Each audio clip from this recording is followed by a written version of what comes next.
I'm Corina and welcome to Her Salty Words.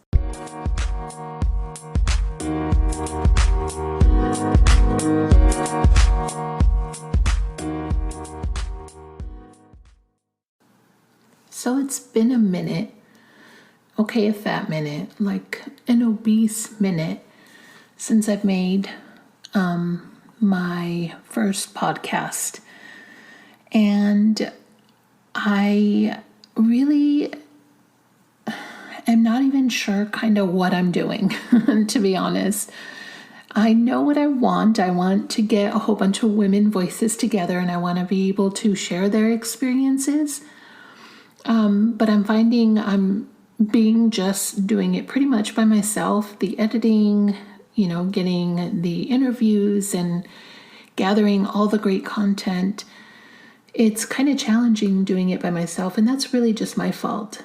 And then I'm also realizing that it's like I'm sitting here making this podcast, and I want, to have as many listeners as possible. But, I mean, who the hell really is Corina Monneran? I mean, who am I, and why would I want someone to listen to the stories that I have? Well, I mean, I know why. I want you to listen to them because they're female stories and they're relevant and they're important and they're so inspiring. I love doing each interview, and when I'm editing it, it's such a great feeling to see their responses and how they come to life and how they share their stories. There's just so much great stuff out there. So I'm excited about that. But I think one thing I'm grappling with is getting that audience to want to listen, to be engaged, because I am not a celebrity. I am an ordinary woman who lives in Nampa, Idaho. And in Idaho, of all places, Idaho is not this amazing state. It's got its ups and downs. It's got good stuff, but it's also got not good stuff, especially some of the stuff that's being passed.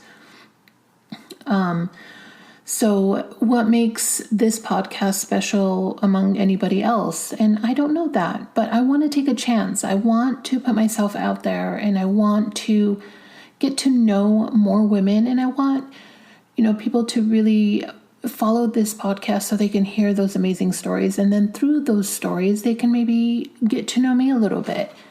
I do think it's worth a little bit on the side to do like a who the hell is Corina Monneran, just so you get a little bit of background of who I am and, what I'm all about. But I don't want that to be the only important thing. I really want the voices and the stories of the women that I gather to be at the forefront, because that's really important. And I'm a woman myself, so I have stuff that I can, offer to the conversation in its due course and time. But I think that's really my main purpose, and it's just taking a little while. I'm dealing with stuff, not just, being a one woman, so to speak, show, but it's hard to find those connections. It's hard to keep those connections ongoing just because of other stuff, conditioning, things that come into play, mental health, everything. There's so much sometimes on the plate, and it just feels overwhelming sometimes, and I get overwhelmed. And I think the hardest part is I come across really strong and a very strong energy and strong female, but I'm dealing with a lot inside, and it takes time. And I would always judge myself before for it taking time.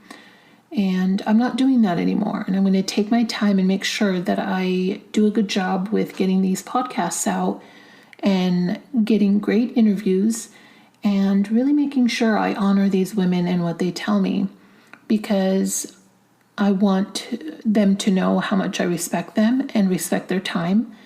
And I'm glad that they're here and joining the conversation. And we have a lot of fun, and I love that. So there's that little bit of a rant for this episode, but I think we can move on now to our special guest. So in this episode, the special guest is Katie Preston, and she is such an amazing human. She is a performer. She writes, she directs, she produces. I just loved so much getting together virtually and just asking her a whole bunch of probing questions and finding out who she is in more depth. We worked briefly on a few things together, but I loved getting to know her on a sort of more deeper level and to see how she kind of toggled between Idaho and California and how she did some really good stuff in California, but then kind of found her way back to Idaho and decided this was the place, she kind of enjoyed to be and has found the most opportunity with theater, with writing, producing. She's acted in commercials locally. She's done national film and TV. So it's just some really good stuff. Totally worth listening to. And then also this podcast, I am putting it up on YouTube.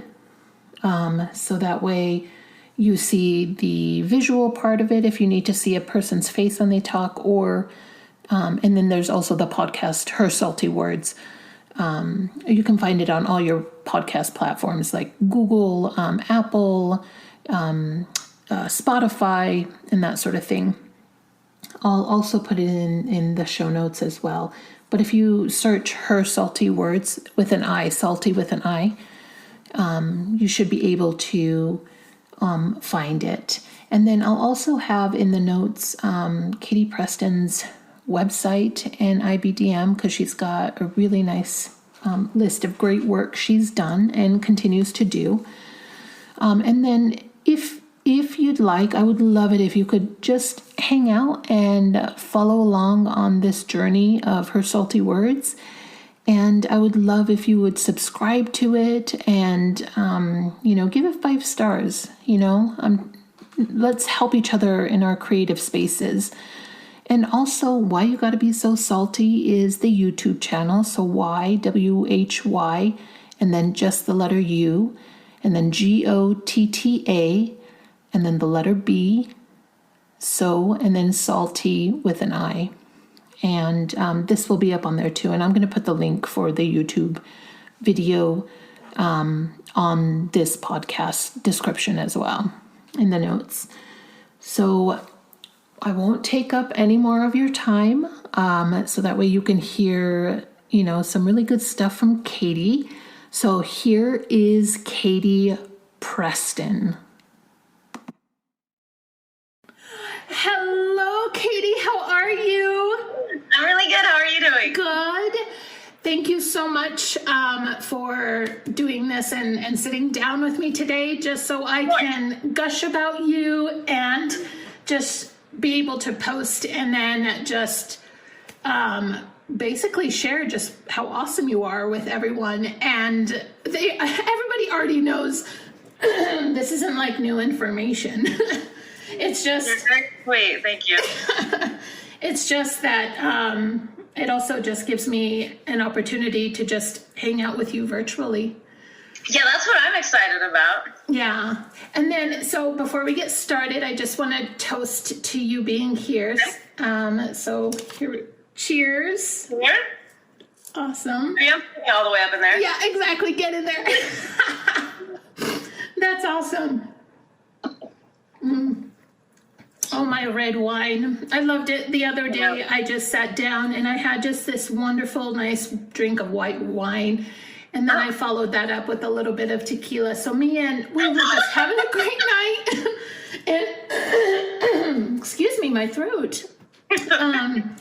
And I just, I never realized that once in a while your body just needs alcohol. And I really needed it that night. I love it. I haven't really ever looked at it that way, but I think you're right. I never did too, but I tell you what, I didn't even have a hangover the next day unless I'm just in denial. It's possible. But like the next day I felt like my body felt like it was energized, and I didn't continue drinking, the next few nights or anything like that. It just that one night my body was like, I need something. And that's maybe funny. It was just alcohol deficient. Way to be in tune with yourself. Yeah. Right. But anyway, well, welcome. Thank you for letting me put in an alcohol buzz there. Before we dive in, I just want to know, how are you doing? How's everything going? Mostly really good. I don't have anything to complain about. Yeah. I'm busy with work and working on stuff. You're doing some really great things, because I troll you, would that be correct? Except I don't comment, but I'm just like constantly following, and I'm seeing, you know, all your great images and things you say on Facebook. And I might a little bit later on, so be prepared, gush about a post that you put on Facebook recently that I just adored. And of course I hearted. I wish that there would be more on the Facebook where you could heart, like... I tend to do, or I get confused sometimes because often I want to heart one and laugh at it, and I'm like, I literally can't pick, so I just won't react. I'm like, I can't do both. I know, right? It's too much pressure. Too much pressure on. It's a lot. It is. It's a lot. It's a lot out there. But that's awesome. So, what the questions and stuff that we have, you know, it's just recent with the podcast, so it's going to be a little bit kind of like, I want it to be conversational, but at the same time, you know, the questions kind of guide it. So just kind of go with the flow is how it goes. So we'll see how it goes. But really, I just want it to be hanging out with you. So, and then I can ask you all these probing questions, and then you can be and you're like, editing it, so I can take a second to answer them poorly and then try again, right? Exactly. Good? Yes. That's awesome. Yeah, we're gonna be fine then. Let's do this. Yes, got it. Okay. So share with me, with everyone, of course, because there's going to be a million people watching. Because you're my guest, of course. That's why they're gonna be like, oh my gosh, like Katie, and I'm gonna be like, oh yes. But is Idaho like your home base? Are you a native here, or did it become your home base? Did you move? Is it a move-in? You know, when I came up with that question, or a move-in, I'm like, you know, that sounds kind of clever, but then I'm like, whatever. Well, that was a really well thought out question, and I like the way you phrased it. It's very nice. Thanks. No, I'm from here. I did, after high school, I moved down to California for a while, and lived there for a couple years. And then came back, and I've lived here ever since. So when you went to California, was it for school, or was it for projects that you did? No, it was because I thought I wanted to act, but at the time that I went down there, like I did it in high school, but I hadn't really done it or knew what it would actually take to do it, or if I actually really even liked what it really was. Yeah. And going down there, I learned that it was something very different than what I thought it was. And it wasn't necessarily what I had thought I wanted to get into. And also there was just a lot about functioning as an adult or human that I wasn't doing super healthily at the time. And so I just thought, I need to reset, and it's just cheaper to do it here. I was just, it's like, I can't afford to find myself here. Like, if you're not chasing film hard, it's hard to be there. Right. It's hard anyway, I guess. But my heart wasn't in it anymore. So I was like, eh. And then you were able to kind of find it here, find that joy again when you came back to Idaho? I did. It was a funny thing. And I've had many periods in my life like this with acting where I get really excited about it and I'm like, I want nothing to do with it. And it's easier to navigate that ebb and flow here than down there, just because financially, meh. And there's an abundance of projects here too. So it's kind of fun to be able to go in and out of it. But no, I got back into it here and started to get like a little better relationship with what it actually was, and I'm starting to more consistently like it and want to do it and not have this push-pull thing with it all the time. I hear you on that. I totally understand that. A lot of people I talk to do, and it seems like not something, I'm sorry, I feel like I'm cutting you off. No, not at all. I feel like it's not something that really gets addressed or accepted until it's brought up.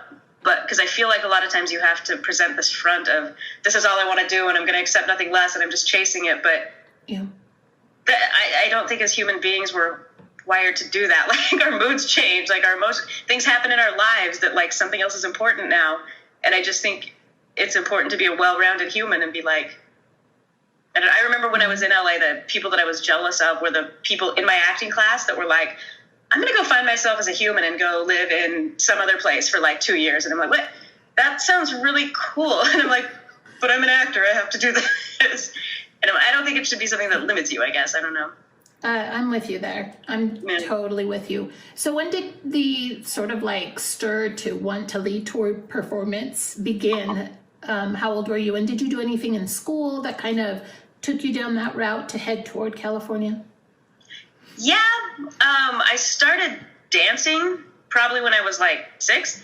And it was one of those things where, like, we went and saw my cousin performing in this little group. Mm-hmm. And I, like, in all honesty, I don't know if I was jealous of the attention she was getting or just thought it looked fun or what, but I'm like, I want to dance. And so I was a dancer all up until high school. And then I got sick and couldn't dance anymore. And that's when I started looking into acting. I was just like, this is another way to kind of perform and do stuff. It's hard to look back that far, but... and remember exactly what I was thinking, but I was also starting to get, turn into one of those people who just got lost in movies as an escape. And I think that's kind of what fueled it probably for a lot of people. But again, I had no idea what it really was. I did a couple plays in high school and then was like, I'm moving to LA and learned a lot more. That's awesome. The movies, getting lost in the movies, I totally get that. Initially growing up, and I always thought that I got into movies a lot because we weren't allowed to watch movies growing up. Okay. We were closeted TV watchers. That's the family, when you're in a Pentecostal religion. The cord to the TV is the devil's tail, and the antennas are the horns, so. Oh my gosh. Yeah, so when I got older and I could finally put that TV in the living room and no one could tell me what to do. You can in your bedroom, Corina, and nobody can tell you. I watched so many movies. So when you kind of took that dive, which movie, what really remained with you since then? Or have there been several, or what one kind of stands out? What's funny is... I'm not sure that one remains with me. I know that, like, for some reason, Dangerous Minds was a weird tipping point for me that kind of started all of that. It's not one I've thought about in years until you just asked me this. Mm-hmm. So I don't know that it stayed with me. And the funny thing is now, you can't pay me to get lost in a movie. It's so hard for me to sit and watch a movie now. I have a really hard time with it. So there's not really anything recently that has done that. I don't know if I answered your question at all, but... No, that's... What happened when you asked me to drink during an interview? Why did you ask me? I feel like that deserves a cheers. Okay, I feel like that's awesome. Sanitate, la mulțan. That means good health and Happy New Year. In Romanian. And then they tap. Oh my gosh, this is really intense. Okay. Oh my gosh, that's awesome. Well, I have quite a bit movie-wise that I really like. One, Tombstone was one that has always sort of remained with me from when I was younger, because it was one that all of us, for my siblings and I, sat down and watched, and we all enjoyed it. So it was a rarity when we all enjoyed the same thing, and we watched it over and over. It was sad, really. And it's just the result of not being able to watch movies. So when you are able to, we just sit down and over, like... And also, like, Tombstone is widely accepted as a good movie, so it's not like we're desperately trying to, like, seek. And Val Kilmer, he just killed it. Literally. At least I know we're talking about the same film now. I know, right? So when you went out to California, was it right? You mentioned after high school. So did you just kind of go out solo? You just trekked that way over there? Can you talk a little bit about that experience and emotion-wise? Like, I'm sure it was scary, and you mentioned you couldn't, really take that time that you would have, because financial-wise, it's a little bit more difficult in California versus here in Idaho. But for the amount of time that you stayed there, how was that sort of journey like? The journey with what exactly? Being in California after high school. That in general. It was fun. I think I approached it poorly. Like, I just was like, fine, I'll sign up for all the acting classes and do all the plays and take all the hours at work. And I think I just burnt myself out, really, trying to do everything all at once, that I got to the point where all I really wanted to do was, like, go sit and go out to eat with my friends. And, like, I was just burnt out on everything. I wanted nothing to do with the rest of it. I guess that would be my experience. I spent a lot of time moving. I think I moved like 5 times while I was down there, because what else are you going to do? Yeah. It's a lot of fun. Try to find that space, right? That kind of works. And so theater, you did both film and theater. Were you at a like theater company down there, or did you just kind of wherever you could audition? Nope. And I didn't do a ton of theater. Like I was really lucky. I worked at a Starbucks that was right on Ventura and where everybody came in and out every day. And I met a lot of really cool people. And one of these couples was like, hey, you should come work at our theater company. And I'm like, sure. So I went down there, and it was one of those, like, they had me audition. And I've talked to them years later and been like, that was literally the worst audition of my life. Like, it was one of those where I, for all intents and purposes, was just bawling through the whole thing, because I was sitting there like shaking, and my lips were not moving right. And either they're very generous or I remember it a little wrong, but no, they're like, no, it wasn't that bad. It was fine. I'm like, okay. I can't tell if they're lying or not. That's awesome. But I did a lot of like stage managing and some sound stuff for them, and had a couple little walk-on parts that I was just given. So I'm like, is this because I babysit your kids, or is this because it was hard to tell. Yeah. But it was fun. I actually got kicked out of a pretty prestigious acting class down there at the time, because I was running audio at this play, and I had to miss an acting class to do it. And he threw this big fit in the middle of it and stood up and yelled, I don't teach techies and blah, blah, blah. And it was just this weird, it was the weirdest thing in the world. And I'm not sure that that's actually why I got kicked out. We got into it a couple times. Yeah. That was the first time. And then he actually kicked me out because I missed a class to go to a Dolly Parton concert. Oh my gosh, that is awesome. My priorities were clearly not where they should be. I love it. I wish I could have been there when you guys got into it. Like, oh my gosh. Well, yeah. Whatever. He's dead now, so I don't feel like it's fair to really go off about it. But it was weird, because I was like, I grew up as teacher's pets, and I had this guy like hate me so much. It was just like, because I was running sound and like Dolly Parton, I was very confused. I would be too. Well, the atmosphere there is kind of, different too. At the time, did it seem like cliquish? Yeah,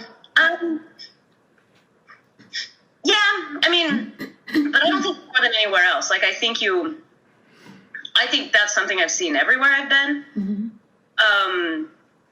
What was harder for me there, and it's something I still don't tolerate very well in people, is just this attitude of, well, I know the right way and you're doing it wrong. And I don't understand that. I feel like the second you say that, you're going to be proven wrong, or you're like asking to have something else show the other side. And that was really my first experience with seeing that. Just kind of like, I'm right, the world is wrong, I know everything. But since I've been away from there, I see that everywhere too. Like, I think it's just kind of a human thing to be cliquey and to like you want to be with like a tribe. Well, even in film and that sort of thing, theater, you find that tribe, and what makes it challenging is, especially when you see the same people over and over and over, and it's kind of nice to get something fresh in. And I think having everybody do a variety, which it sounds like you really got a nice variety with the doing sound, doing the performance.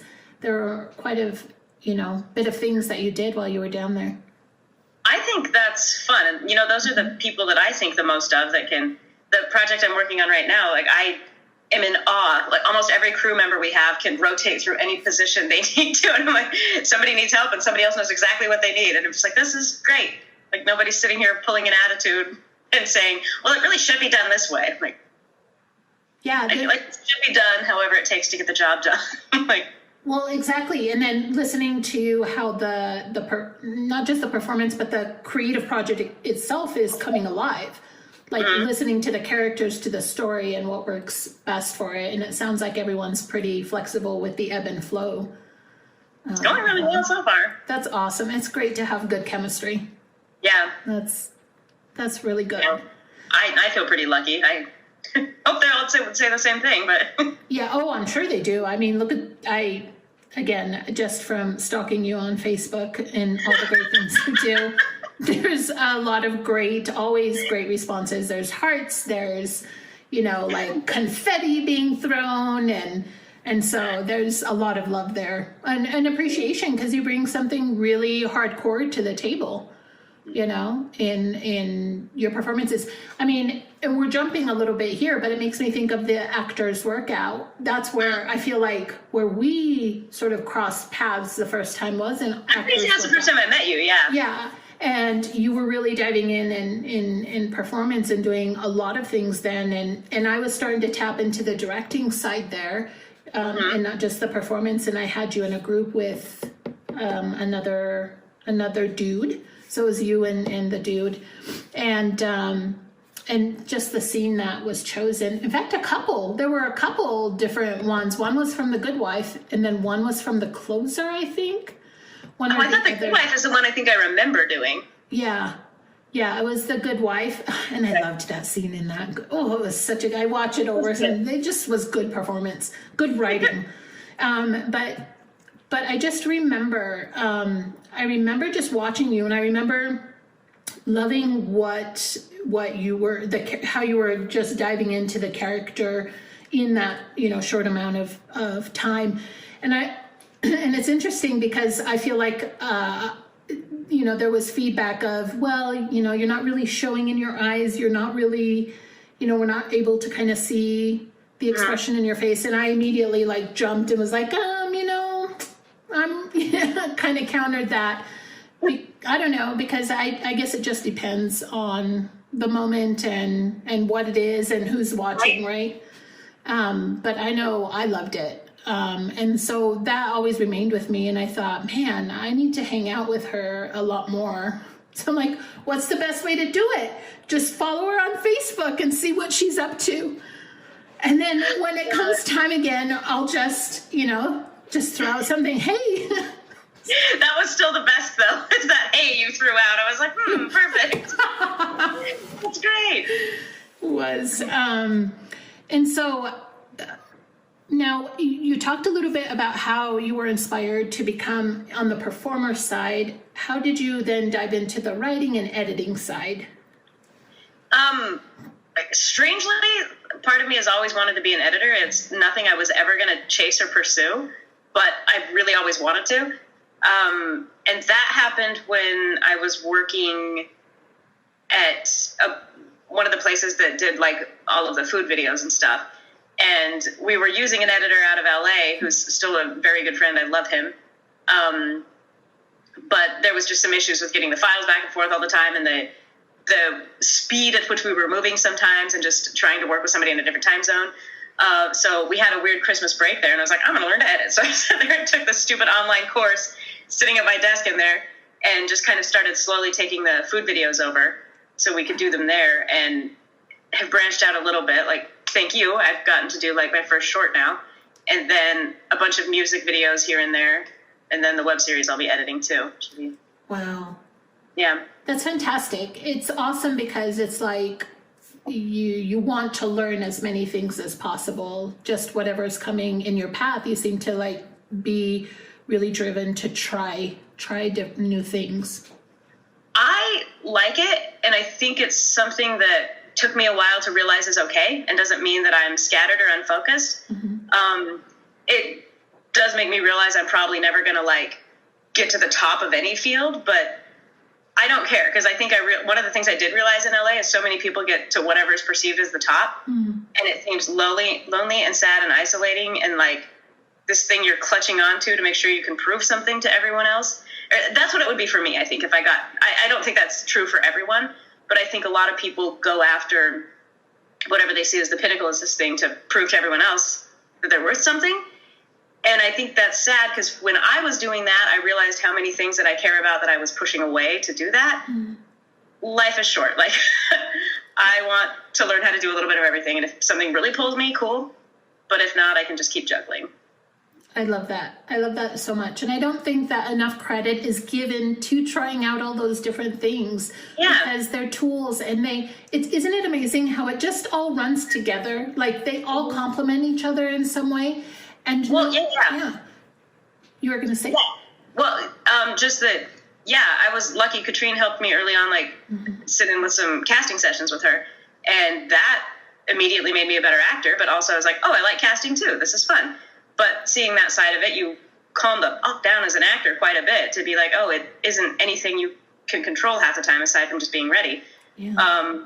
But then like directing stuff has also made me a better actor. But then I'm like, oh, I actually like directing. And then just like all of it just feeds in. And I feel like being an actor on this series has made me more conscious of certain things in the production capacity and director. I don't know. I'm still probably a little bit of a basket case with that. But no, they do all totally feed into each other. And it's a way to keep busy. Like there's not probably enough roles for you to be acting all the time or like enough for you to be directing all the time. But if you could do different things, you can just keep playing. Well, and I imagine it allows for story too. Like it really probably, puts out nuggets of ideas for you too, of things, to kind of run with or try or think about, whether it's like writing or,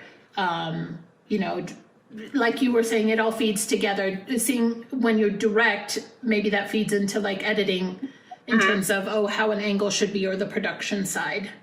That 100%, yeah.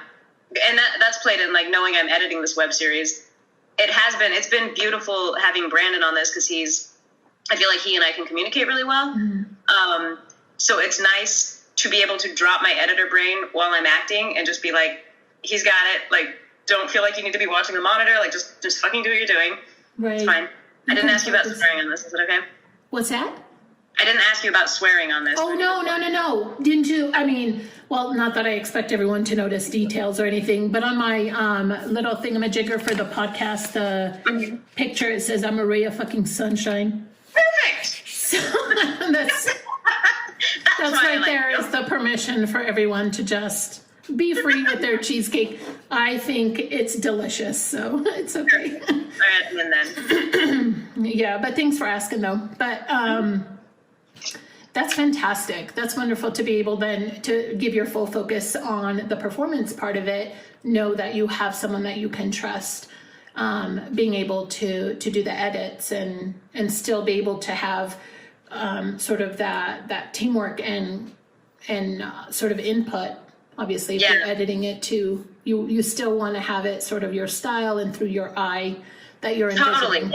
He's great about like talking stuff through and letting me see. I don't know. Like I feel like we're working very well together, and I'm grateful for that. And it makes it easy to focus on what I'm supposed to be doing. That's fantastic. That makes for just a really positive experience. In your web series, how far into it are you? Are you through episode 1, or how's that coming? So, much to my chagrin, we are not shooting anything chronologically. So we just started. We shot this past weekend. I don't know when this is airing, but February 13th and 14th were our first 2 shoot dates. Yeah. So we just got started, but we stayed on schedule and are right where we should be right now. That's good. I like that. Like, we're doing a really great. It's like, good job, Katie. Good job. I know. I don't want to be cocky, but so far so good. Good. The snow is funny. Like we've had to pivot a little bit because of the snow and be like, well, let's just try to not show any windows until we absolutely have to. That's awesome. All the adjustments you have to make. Yeah. So you're wearing multiple hats in your web series that you're doing right now. So you're doing the editing. You did the writing on it. Mm-hmm. You're doing the directing on it as well? I'm pretty sure that's going to end up being a co-slot with Brandon and I, just because I'm really heavily relying on him. And I mean, even Heather, who has just been involved with the process from the beginning, Horner, I'm relying on her too. I feel like this is a very big team effort directing this, but I could throw a baby fit if I don't like something and be like, oh, it's this way. Right, of course, because, well, obviously you're going to be an executive producer on it too, so all of that, all the voices are in there as well. Okay, so you wrote it, you're editing it, you're directing it with your team, and then what else? I mean, what other hat are you? You're performing in it. You're the lead in it. I am, and I went back and forth. When I started writing it, I started writing it as a part I wanted to play. I was like, I'm just going to write something for myself. You froze. Okay, you're still there. Yeah. Did it freeze in like his face? I don't know what's happening. I'm trying to do different, like to smiles, just in case that happens. But of course, it's going to hit on that really constipated look. I seem to have that all the time. I don't think so. Seen very few actually stupid looks from you. Oh my gosh. It's funny. But you were saying. Wasn't I? I did go through a pretty heavy phase where I did want to cast somebody else to play that part, because I knew I did want to direct and edit it, and I've always been really whiny about people that do too many things on projects, which is, again, why I will never sit here and say, I know the way to do this, because I think I was too whiny about people doing everything on projects, and now I'm doing it. So I just think you're asking for it if you say you hate something. I understand what you mean on that. I understand. But sometimes it is valid. It depends on, who's, what's happening. And so I think and that's what happened. Like, there's a tiny part of me that still wishes that I've recast this part, but I'm also having a blast, and I think we have a damn good team in place. So I think it's going to be okay. Agreed. I think everything, it sounds like, is falling into place really nicely. And with everybody going with the ebb and flow, it sounds like a really wonderful. I am so excited to see, once you are finishing it and make it out for all of us to be able to view. I'm going to be there, liking it, woo, go.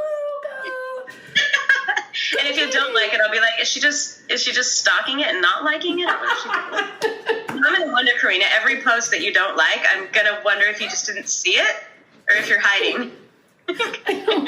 It's me. If it was me, I would like every single, I literally have to span it out, because I am worried that if I like everything, I'm going to look like I'm that person. I would do that, but, and it's funny, when other people do it, they do it much better than I do, but for some reason when I do it, just do it with more confidence. You're fine. maybe that's what it is. Maybe it's just me worrying about me, don't do it anymore. Or especially on Instagram, where somebody will have multiple ones come up. I'll be hovering and about to like it. I'm like, you just liked 2 of their other posts. Love it. You look eager. Yes. No, I mean, not you. I mean, me. When you said that, I'm like, that's how I look. Oh my gosh, I'm so thirsty for more. When are you gonna post your next one, Katie? When, you know what I mean? I'm gonna start baiting you now. Oh my gosh, that's so awesome.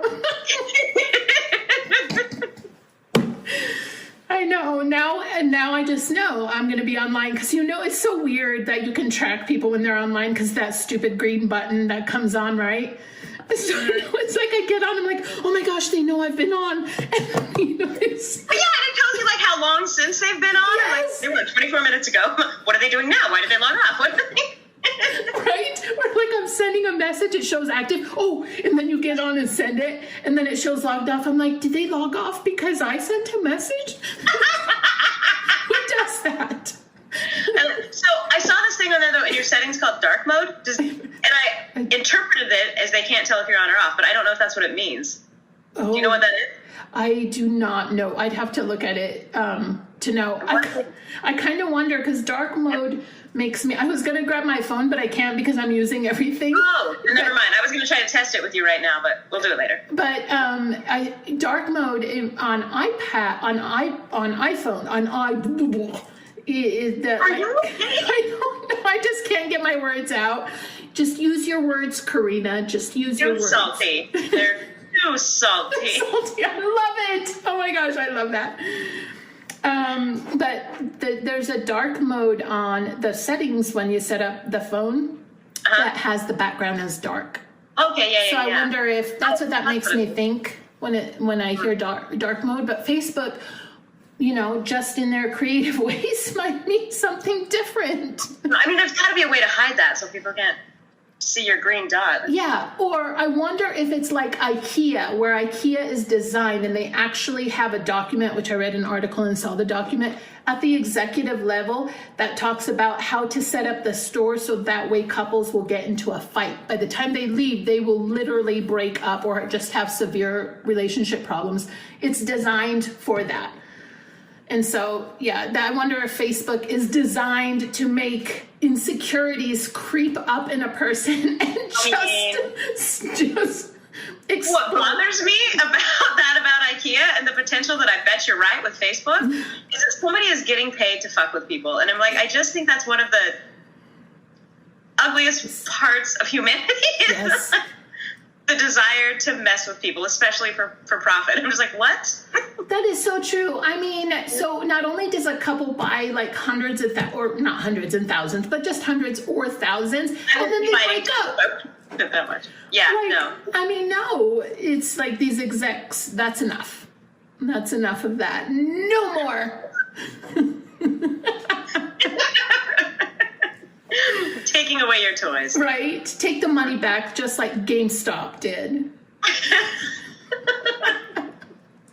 Oh boy. Oh my gosh. Which I wish I would have been smart enough to notice that, and so I could have at least made some money. Yeah, right? I gotta do better, man. I just gotta do better. Keep trying, Corina. You're doing a great job. Keep trying. You're so awesome, man. And then let's see here. So with diving into all those creative parts of performing, editing, writing, going to California, you're working on your web series, and I wanna dive in some of the other projects that you did, including Love Lit. There, that's sleeping a little bit later. Yes, that was one of my favorites. Oh my gosh. That makes me so excited because that was like ultimate high for me. You know what I mean? Like if I were to get high, like that was like high. That was like so good. I love it. Yeah. That was amazing. That was such a cool process to go through with you. Thank you. Oh my gosh, I loved it so much. And so with all those amazing things you're doing, can you talk a little bit about the obstacles? Is there an obstacle that was quite challenging to overcome, or were there multiple obstacles that you kind of had to, walk through and figure stuff out? So, I really think, I don't know that I can say I've 100% overcome this yet, but I think that it has been the biggest obstacle, and I do feel like once it's completely overcome, nothing else will really matter. Mm-hmm. But to me, it's just kind of having self-acceptance and being honest with yourself about where your internal radar is, and letting that be enough, and not needing other people to justify or validate it or tell you you're worth it. Because I think that's when you get into trouble of, turning your back on yourself to please other people, and which ultimately is not pleasing. We all know that, but we do it. So to me, I think being able to really just 100% tune in with where my internal compass is and accept myself and be honest with myself. Like that's the past couple of years have just been this weird churning of realizing how much of my life I have built around not listening to what I wanted. And I'm sure other people have done that, obviously, by the way you're nodding. Yeah, no, it's just hitting. I love what you're saying. Yeah. It's just resonating. And to me, that's been the biggest obstacle. I feel like I've made leaps and bounds, but I haven't completely hurdled it yet. And what sort of things did you start doing? Or I even want to dig a little bit deeper. When did you realize, become aware that, hey, you know what? Like, I'm the shit, and I'm awesome. And that's not cocky of me to say or egotistical, but like that self-love type of thing. When did you become aware that, hey, I need to dive in and take care of me? And then what steps did you take to begin sort of directing that focus and awareness in yourself? I feel like I'm going to get lost here in thought for a second. I think, I don't know if it was so much of I had this aha moment of I'm awesome. And it's so funny. I get so hung up on words and like energy that I have a hard time with I'm the shit, I'm awesome. Because for some reason, that's always such an aggressive trying to prove something energy to me, that I do truly believe we are all awesome and we are all the shit. But I just feel like when those things are thrown out there, it's done with this aggression and need for proof that hits me wrong. It doesn't feel authentic. Right. But I think it was more of a realizing that I am just as amazing as anyone else, and that we are all human and we are all just equal in this mess. Like no matter what, like we just are. I don't, but just realizing that I was included in that and being like, oh, I don't need to hold myself back to make other people feel comfortable. And I don't need to feel less about myself if somebody gets what I want. And just this fact that none of this external shit that we place our worth in has anything to do with who we are and like what makes us special and awesome. And just really having that land and really realizing it can apply to me too. And then just really realizing that, well, I guess I'm going to say the same thing again. Just basically that I don't think anything is really better than anything else. I have such a hard time with the judgment and status and different ways we glorify different things. I'm sorry, if you are fucking happy being a janitor, that is so much cooler than being a miserable actor. I'm like, find what makes you happy and stop this weird societal structure thing that I don't know. I'm going to talk in circles on that. No, I agree with you. The societal part is the toughest part. Mm-hmm. What's the biggest challenge for you in that societal aspect of it? Because that's something that is still daily that I think a lot of people, you know, and I feel it very heavy sometimes too, but just that societal expectation, even though it kind of feels too, and I don't know what you think, like we're trying to fight against it, or it's like a contrast. It's like this wave and you're kind of pushing up against it, or you know, the attempt to not let it have such an impact, or at least reprogram the conditioning from that, you know? I don't know if this is what you're saying, but this is what it made me think, is that with the pushing against it, I realized at different points in my life where even when I thought that I was doing just what I wanted to do because I wanted to do it, I realized that was even coming from a place of trying to say, fuck you, I'm not going to do it your way, I'm doing it my way. And it was like, it still wasn't true to what I wanted to do, but it was not what they wanted me to do. So that's what I hear with pushing against it, is it just turned into like, I still was taking no accountability or control for anything I was doing. It was literally, I want to piss these people off, or I want them to think I'm amazing. And somewhere inside there, you just puke out any ability to listen to what you actually want. That's the hardest part. I know for me, that's something I even still, I don't know, struggle once in a while, is finding that balance of what you hit it on so beautifully. You know, is it really what I'm wanting to do, or am I reacting to what someone is expecting me to do? Am I doing like the, you know, fuck you or whatever to these people? So how do you navigate that? How do you know what to listen to know that it is coming from you and not outside influences? Right. I feel like that's something I'm still really practicing.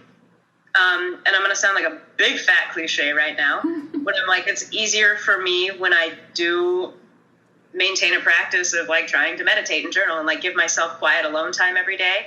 That helps. But the other thing with that too is what's helpful for me when I can do it is forgiving myself, because I think you're just going to fail at this randomly over and over. You're going to think that, oh, fuck, I've got it, I own my shit. And you're going to see something on Facebook that tanks you, and then you're spiraling again. And it's just like forgiving yourself and not beating yourself up that's been the most helpful thing for me, I guess, is when I get lost in it again, just being like, okay, it's okay. Like it just is what it is. I don't know. I agree with you. That's so beautiful, Katie. I'm with you there, especially the forgiveness aspect of it, I think. And I know growing up for me, what you're saying is making me think of growing up. We were not taught to forgive ourselves. We were taught to forgive others. We were taught to I was taught, especially as a female, make myself small. I had a loud voice. Stop talking, you know, lovely words like you big mouth and that sort of thing. You know, just really know how to shut a person down. It's amazing. It works such a good formula. And you have for the rest of your life until you realize it doesn't need to be. Yeah. Yeah. I just think the whole you should know better concept. I just think we don't know better. Like we have to stumble through it. I don't know. I love that. Yeah. I love that because it's not a clear road. I mean, even the smoothest road is still going to be a little bit rocky. There's still going to be that pebble that is going to trip you a little bit. Right. And if it isn't, I don't think you're going after it authentically. Like I feel like there's so many times in my life where everything has been done where it looks so damn perfect, but I was like, I was an anxiety-ridden basket case inside trying to make sure it was perfect. Yeah. And I didn't fully live in any of the moments that I was having because I was so much trying to control them. And I'm just like, I mean, kind of back to the LA and people going to live in Missouri for a year, jealousy. I would get jealous of people whose lives were a shit show because I'm like, you are out there just living and going for it. And I'm like, I am too scared to do that. And I'm like, so boy, have I fucked up this year, and it feels great. Like, it feels real to be like making mistakes and being like, it's okay, try again. Like, I don't know. And what I hear with that too is not just acceptance in that, but it's important to have people around you that are of that same acceptance in terms of, yeah, I mean, it happens, it's okay, and kind of ride the wave too, because they're self-accepting themselves, so therefore they can accept others, you know, sort of around them. It has been fascinating to me how much I think the people around you are such an impact in that, I don't know, and so important in how you can move through some of this. Like, I equated something recently to, you know, somebody trying to get over heroin addiction when their best friend's a heroin addict. And it's like, you can't, that's fucking rough. And I think a lot of us kind of do that. We get to this level where we want to kind of drop a behavior we've been doing, but we've surrounded ourselves with people that enforce it and live it and breathe it and almost turn it into something that you have to do to maintain this relationship. And it's hard. Yeah, I agree. Gosh, such a fine line to kind of ebb and flow through it and find that balance and then keep it consistent, because, you know, I know for me, I struggle when people come in and out of your life. Like, you know, how long is a person meant to stay in your orbit, and then how each of you orbit out or stay, or you really want the other person to continue, or you want to orbit around that person, or however the orbit works, right?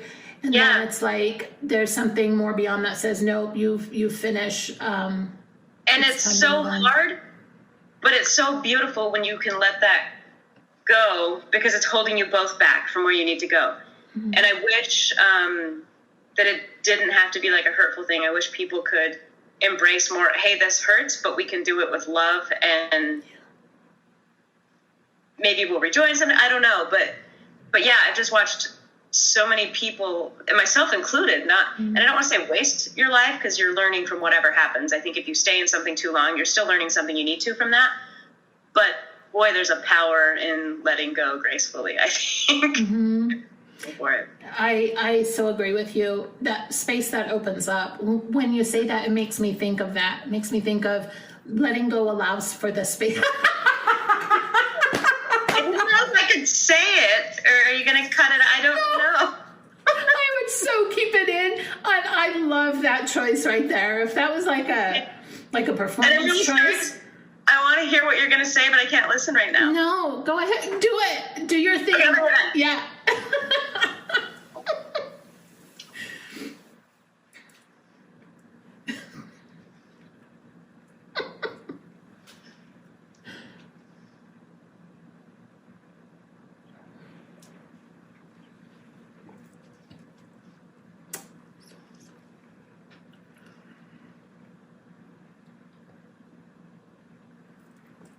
Sana tate.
almost back, I promise. Good. It's okay. I'm just like playing a song in my head and I'm just moving. Nice. And I'm just like, what? Okay. What? What? Then I'm like, Are back it up, back it up. It's like your own intermission performance. Right. It's halftime. They don't perform at intermission. It is. Well, you never know. It depends on the production and the theater. That's okay, because I was just thinking in my putting it all together, like the different parts, you know, cutting this little portion up after you held up that awesome sign and just thinking of the music and what kind of thing to kind of put together, do something goofy. I love it. Put myself out there and look silly. I love it so much. Yeah. But what were you saying that I interrupted so rudely?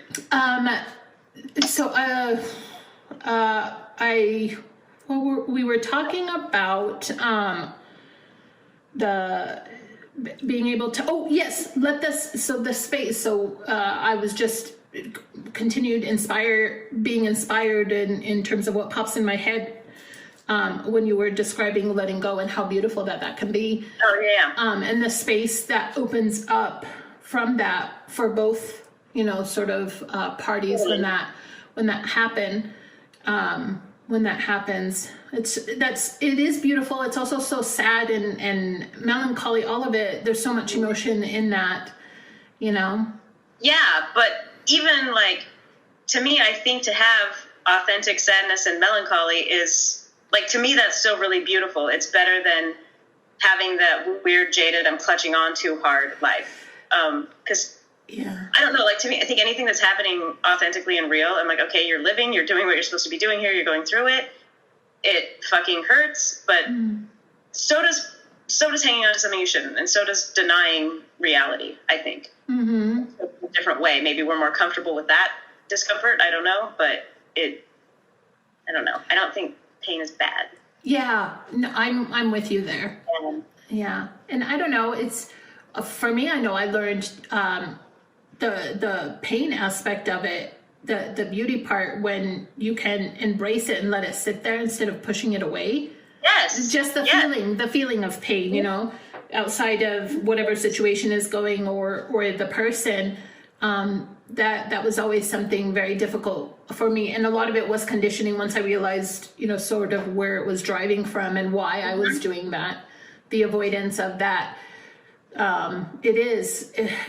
It's just so interesting. Humanity is, I guess, you know, I can understand, I guess, whoever wanted to create us and why. Maybe they wanted to live through us or something. Who knows which species. Popcorn now, like, yeah, what's this? What are these fuckers doing now? Thank goodness Eve ate from that fruit of wisdom. It was a good thing. Opened up her mind so much. She gave birth. Literally and figuratively. You know, men were so jealous they called it a sin. It's just amazing. Oh my gosh, LOL. So on the counter of, you know, with the obstacles, what's your biggest accomplishment or accomplishments? That's it's kind of hard too. I think, like, to me, it's tied in to that. It's getting to a place where I'm more willing to risk being judged for being authentic than being so stiff from trying to control things. Like, to me, that's probably the biggest one, I think. I mean, something that's more material would be writing the damn web series, just because somebody who was tried writing things so many times before and just never finished. And I don't know if it's lack of discipline or losing interest or just like fear of being judged for what you put out there. But I guess more tangibly, finishing that was a pretty big thing. But no, to me, like, again, that's one of those sort of material external things that I don't think really validate us. So to me, something like an accomplishment is getting over self-doubt or the need to present myself a certain way and just be who I am, which, again, baby steps every day, but closer. Mm-hmm. Yeah. Well, it also sounds like, too, that makes me, again, just continue. You're opening my mind, Katie. It's just so beautiful. And let's see what else is in there, Corina. I know, just dig in there. Just dig in there. And this gray hair. Get through the gray hair. Okay, that was a little creepy. Oh my gosh. Really? A little card in there, yeah. It was just a little bit, like, was it in a creepy, if we put good song and music to it, kind of creepy? Or was it one of those, like, don't ever do that again, Corina? No, always do that. Let you creepy out. I mean, I guess that's what I'm saying, right? Don't let my judgment of your creepy make you keep it in there. Oh my gosh, I love that. I love that. But it kind of also sounds like, in order for that creativity to really flow out, the timing of it too, with your web series, being able to go through that journey and continue working on that process of self-acceptance and continuing to overcome self-doubt, sort of gave birth and allowed this to flourish, all these creative projects that you're diving into from more of an authentic place versus I'm out to, contrast someone or prove something. Yeah. Right. That's awesome. See here. So I don't know if it's you didn't do much theater, you said, but you did do some more film production writing. What is the most difficult scene you've had either to perform or write or do something with? Okay. And let me clarify that. I did a shit ton of theater here. I didn't do a lot of theater in LA. Oh my gosh. We need to talk about that too. But just so anyone I did theater here with is not like, you're lying, you did a lot of theater. I did. I'm trying to think most difficult. Like, emotionally, there's a couple scenes in the series that were really hard to write, and I just kind of got to the point where it was like, let it out as it's trying to come out, because you don't have to share it with anybody after that. Just get it out and then see what happens. Yeah. Performance-wise, I think maybe the hardest was the scene that I did do in Yellowstone. I was really sick and in a shit ton of physical pain. So that one was hard because you hurt that bad and you're trying to do things. So I was kind of like shutting down, but then you're acting and you're like, so I have to be ripped open here. And it was just that was really hard for a variety of reasons surrounding that pain. And also the music video that Z and I did with the motorcycles up on the highway, that was just kind of hard too, because we were like trying to navigate motorcycles and filming in and out of traffic. But yeah, I guess maybe those. I want to touch base on Yellowstone and the motorcycle one because, oh my gosh, like I hearted that so much. I loved it. I know. We're dying to release it. Oh, I can't wait till you do. I mean, like somehow on some part of it, or like, it's just, I'm excited because it's so good. I'll be waiting for your heart on it, Corina. I'll be like, did you see it yet? Her status shows green. She's on. She's online. I posted it 5 minutes ago. She's been on for like 30 minutes and then she doesn't even come. She doesn't even it's in her For You page or that, her front page. Like, what the hell? Oh my gosh. Good thing I'm overcoming my insecurities, or I'd be like, oh, she doesn't like me now. Did I piss her off? What happened? That's my dialogue often. Oh man. Did I send that wrong? I'm always like, check, is this the right adjective? Even though I'm a terrible technical writer and I got my degree in English. Worst English degree person ever. That's funny. My favorite is when people think like they need to be careful how they spell around me because they think like, oh my gosh, like you're gonna edit me. And I'm thinking, dude, I just learned about the comma. Like, it's fine. Just semicolon. Now I know kind of how to use it, but it's probably still wrong. It's not a big deal. I before E except after C, but not always because they lie. That's not right. Yeah, it's not. And when you sound it out, it's not true because there's the silent consonants and vowels. So no, thank you. No. Oh my gosh. We'll figure it out. I know, right? Just write something on there. It's fine. But Yellowstone was that a series or a movie? Because Yellowstone makes me think that there is a series called Yellowstone. Is it that one? Yes, it was that one. Oh my gosh! Which episodes? Just one, and I think it was either episode 4 or 5 of season 3. Shut the front door! I'm writing this down. Well, if you can tell that I'd been crying before we shot the scene. Oh my gosh! Okay, so this is season 3, you said? Yeah, and I think it's episode 4 or 5. I want to say 5, but wrong a lot. 4. You know what I'm going to do? I'm going to watch it and take a selfie. I know her. That's her. I think it's called Going Back to Cali, if that helps. I think that's the title of the episode. Going Back to Cali. Okay. Awesome sauce. Oh my gosh, I'm going to watch this. Going Back so to funny. Cali. And so when you were on there, how was it with the other cast? Like, were they personable, Yeah. kind of? No, they were super nice. And it's one of those experiences where I look back on, not with regret, because I try to not do that, but it's one of those things where I literally almost did not audition for this part because I was so sick. I was just like, I can't go if I get it. And then I did, and I was like, shit.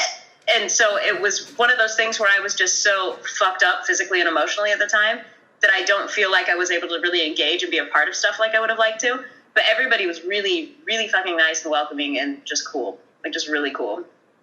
I bet you harnessed all of that into the performance. I bet you, like, maybe whether it was subconscious or conscious, I bet you. I hope so. You used it. Wow, I'm excited to watch it. Yeah. You like name dropping Katie? Yeah. That's funny. And everybody's like, who? No, they're gonna be like, I know. Don't you think she's awesome? I'm gonna be like, totes, man. Like, just edit with her and you'll see.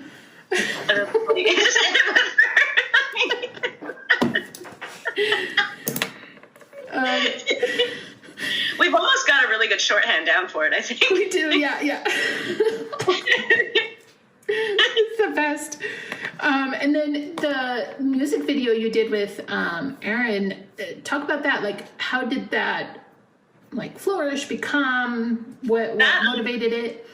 I think her and I are both just ready to release it because it's been like a 3-year project for us. I think we had the idea to do it, and then we were going to do it for a local artist. We wanted to use one of her songs for it, and so we got her on board. And I had a friend that was shooting it, and we shot almost 3/4 of it. Probably we got so much of it done over a couple weekends.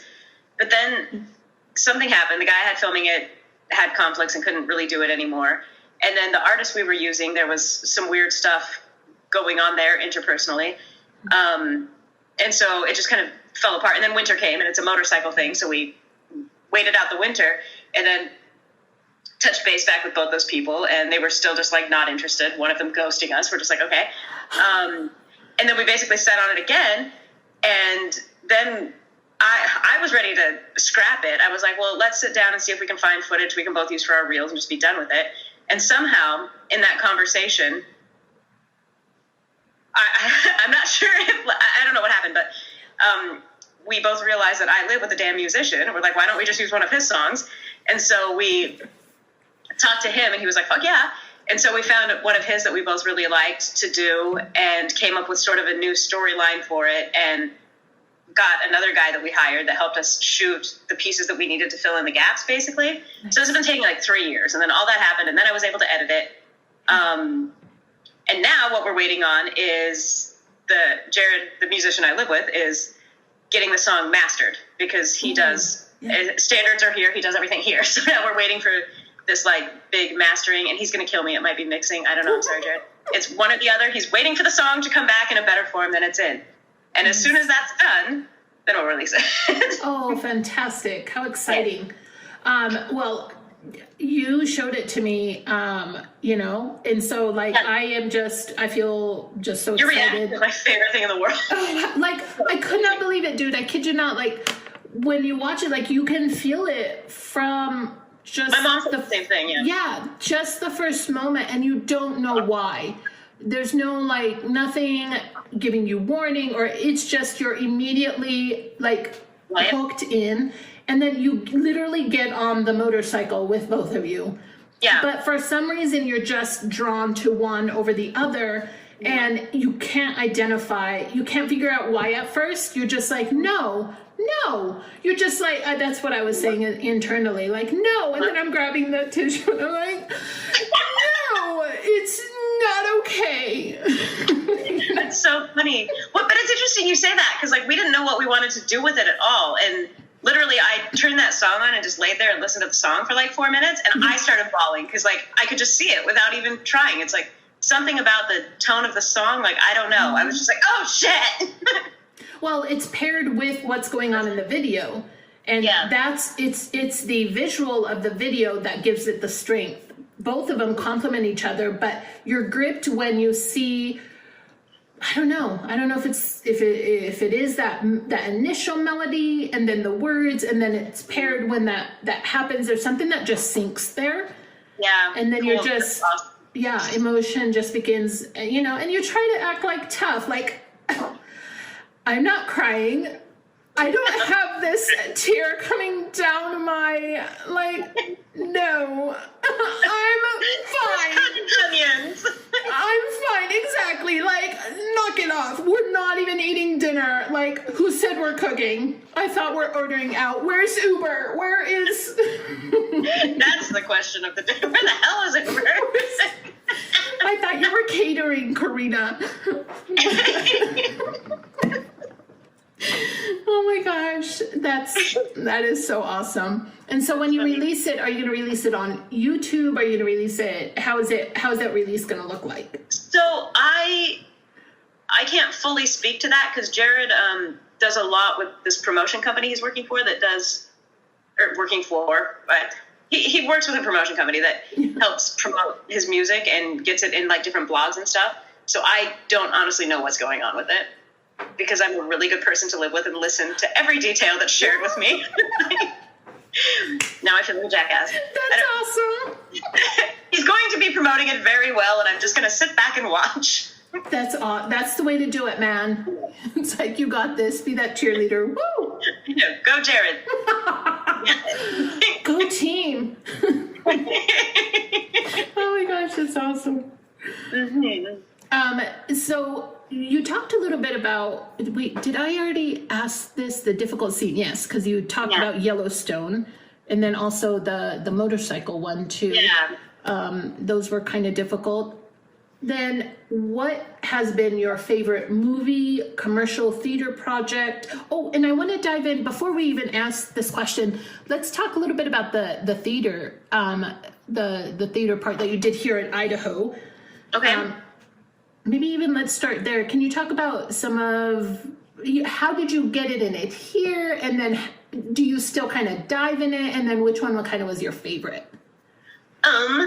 So I kind of got into it here because when I moved back from California, I was like, I'm going to go to college and I think I had signed up as a biology major or something, because I'm like, I want to do something completely the opposite of acting, like nothing to do with this. And then you're on campus, and I picked up a Boise Weekly, and I saw Rocky Horror Show auditions, and I'm like, so I went and I did that, and I did that for 3 years in a row because it got kind of addictive. So that play started it here. And then I did a bunch of other stuff with it. I don't know. I mean, to list them all would be silly, but that one was fun and will always be kind of special for me because 3 years in a row, and it was just kind of cool. Your little family with theater anyway, but that one was really fun. Mm-hmm. And I'm trying to think the last couple things I did, because I don't do a ton of it anymore, and it's partially because it will take up 3 months of your time. And I'm so lucky I work in Utah a lot, and it's like I can't commit to 3 months of unpaid work to say no to go down there for something. Do you know what I mean? Like it's I do, yeah. Sort of a financial conflict almost, but I love theater, and I don't know if I like it better than film, but I really do like it, and I love when I do have the opportunity to do it. I've been lucky and done like a couple alley rep shows, I guess, in the past. Mm-hmm. Those have been some of the more recent ones I've done. I really like working with them. And then Platform, when April was here and had that, we did snapshots. It was just this weird little series of things. Yeah. And that was really fun. That was awesome. Nice. I love theater. That's fantastic. And then what about commercial? Speaking, you go down to Utah quite a bit and have worked there. Is there a favorite movie, a short film you did down there, performed in, commercial? Yeah. That sort of thing. One that kind of stood out. There was all of the above. I guess like most nationally received one, I'm not sure how to speak right now, but the one that's getting the most attention is I did a feature down there. It's almost 2 years ago now, and it's picked up for distribution, but they haven't released it yet because it's still like running the festival circuit. Mm-hmm. But it was Patrick Fugit was in it. Like he was the only one I really had scenes with. I had kind of a smaller part, but it was really cool, and it's doing amazing. They're winning a lot of awards. It premiered at Tribeca last year. It was online. Awesome. Like Ellen and I were going to go to Tribeca and like watch this, and then COVID happened, and we're like, ah. Oh, but man. it did premiere there online, and it won. I'm a jackass. I don't remember exactly what. I think the cinematographer got something for it, but it looks beautiful, and it did get picked up by a distribution company. I don't want to say it wrong, but I think it's like Dark Sky. So that will be hopefully coming out this year where people can see it. That is fantastic. And what is the name of said film? Oh my gosh, it's long. It's My Heart Can't Beat Unless You Tell It To.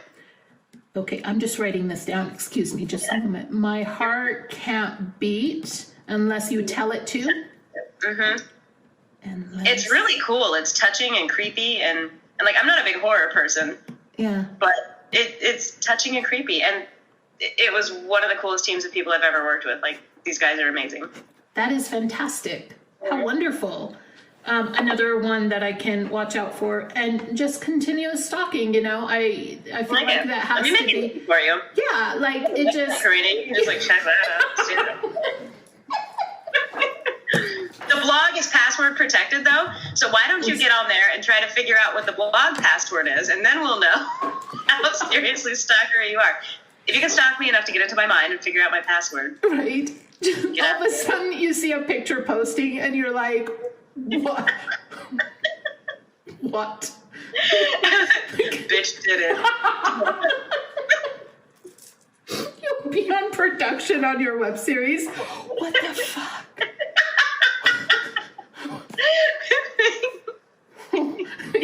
Be like, I think it's time we orbit out. That's exactly how I would handle that too. Okay. Oh my gosh, that's awesome.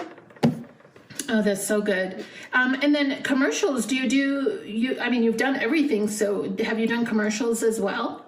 Yeah, I used to do a lot of commercials here. I don't do that much anymore. I did, down in Salt Lake, I did I think it was like an internet commercial for a deodorant ad. It was really fun.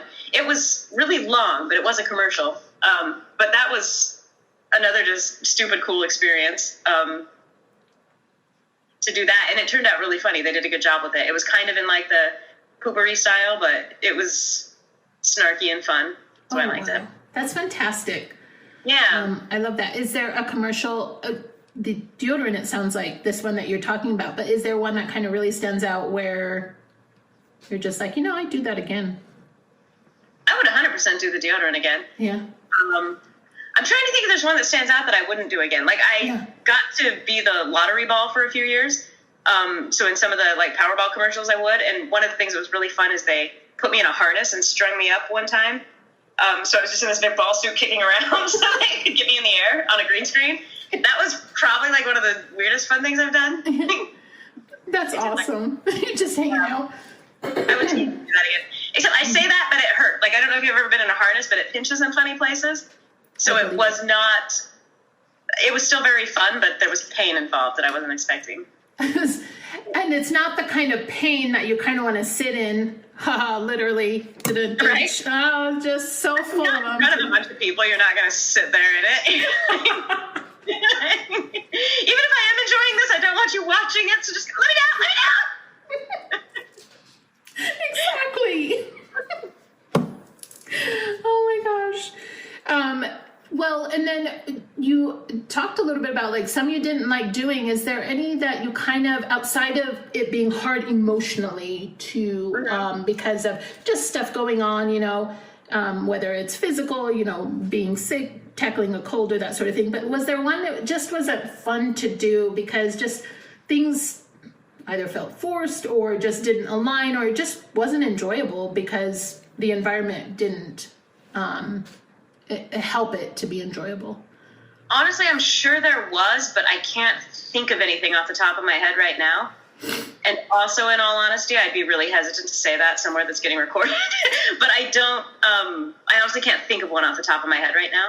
Yeah. And also, too, like, one of the funny phenomenons I find with this is I think oftentimes you get to a point in a project where you're just kind of done with it. You're tired, you're over it. You're like, I've been working on this for months. Mm-hmm. And so I think to a certain extent, almost every project gets to that point. You're like, I'm done with it. And then it comes out and you're like, oh, I love it again. It was great. It was the best experience. You're like, I don't even remember any of this stuff that wasn't fun. Yeah, exactly. You know what that makes me think of? That actually makes me think of giving birth for some reason. I don't know why. Because, you know, I hear from people, and I tried it a couple of times too. You know, one time without, you know, assistance from pain meds. And I'm just like, you know, screaming. But, you know, I don't know if I would necessarily, I mean, I forgot the pain and everything like that, so I could see why if I got, you know, like, pray goes again a couple of more times, like, okay, here I go again, and then you just forget. But yeah, it makes me think of that, where, yeah, you do love it, because I hear a lot of women talk about that, where it's so painful, and they're like, but then when they're so in love with it, the process. That makes sense. You know, I haven't had kids, so don't feel like I can use that analogy, but it to me it makes sense. Yeah. But see, you're opening up my mind, Katie, in so many different ways, and look at all the different avenues it's going. I know, right? Where is Karina's mind going? It's like birth, stalking, universe, orbits, planets. Where's Pluto? You know, it's so many things.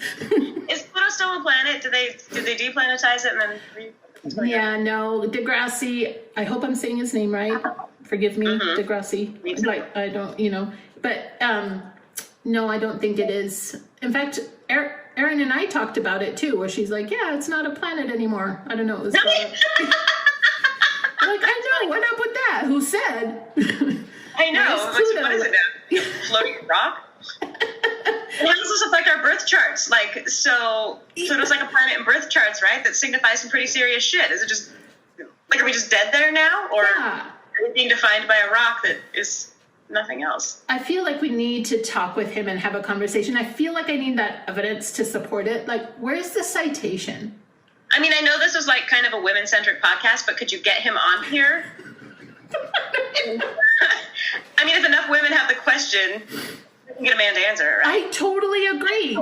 Oh my gosh, I'm going to tell him that. Listen, if it's coming up and we're not even all talking to each other and it just pops in the convo. Well, that's the thing is, I was texting Z all day about something else and Pluto never came up. So yeah, this is completely organic. That's how you know. That's how you know. That's it. I'm sending this clip to him. This and all the other clips. Be like, okay, make sure you can see all of them. Yeah, I'm going to make one exception, Degrassi. One exception. You are the chosen one. Be like, we need answers. Be like, yeah, whatever.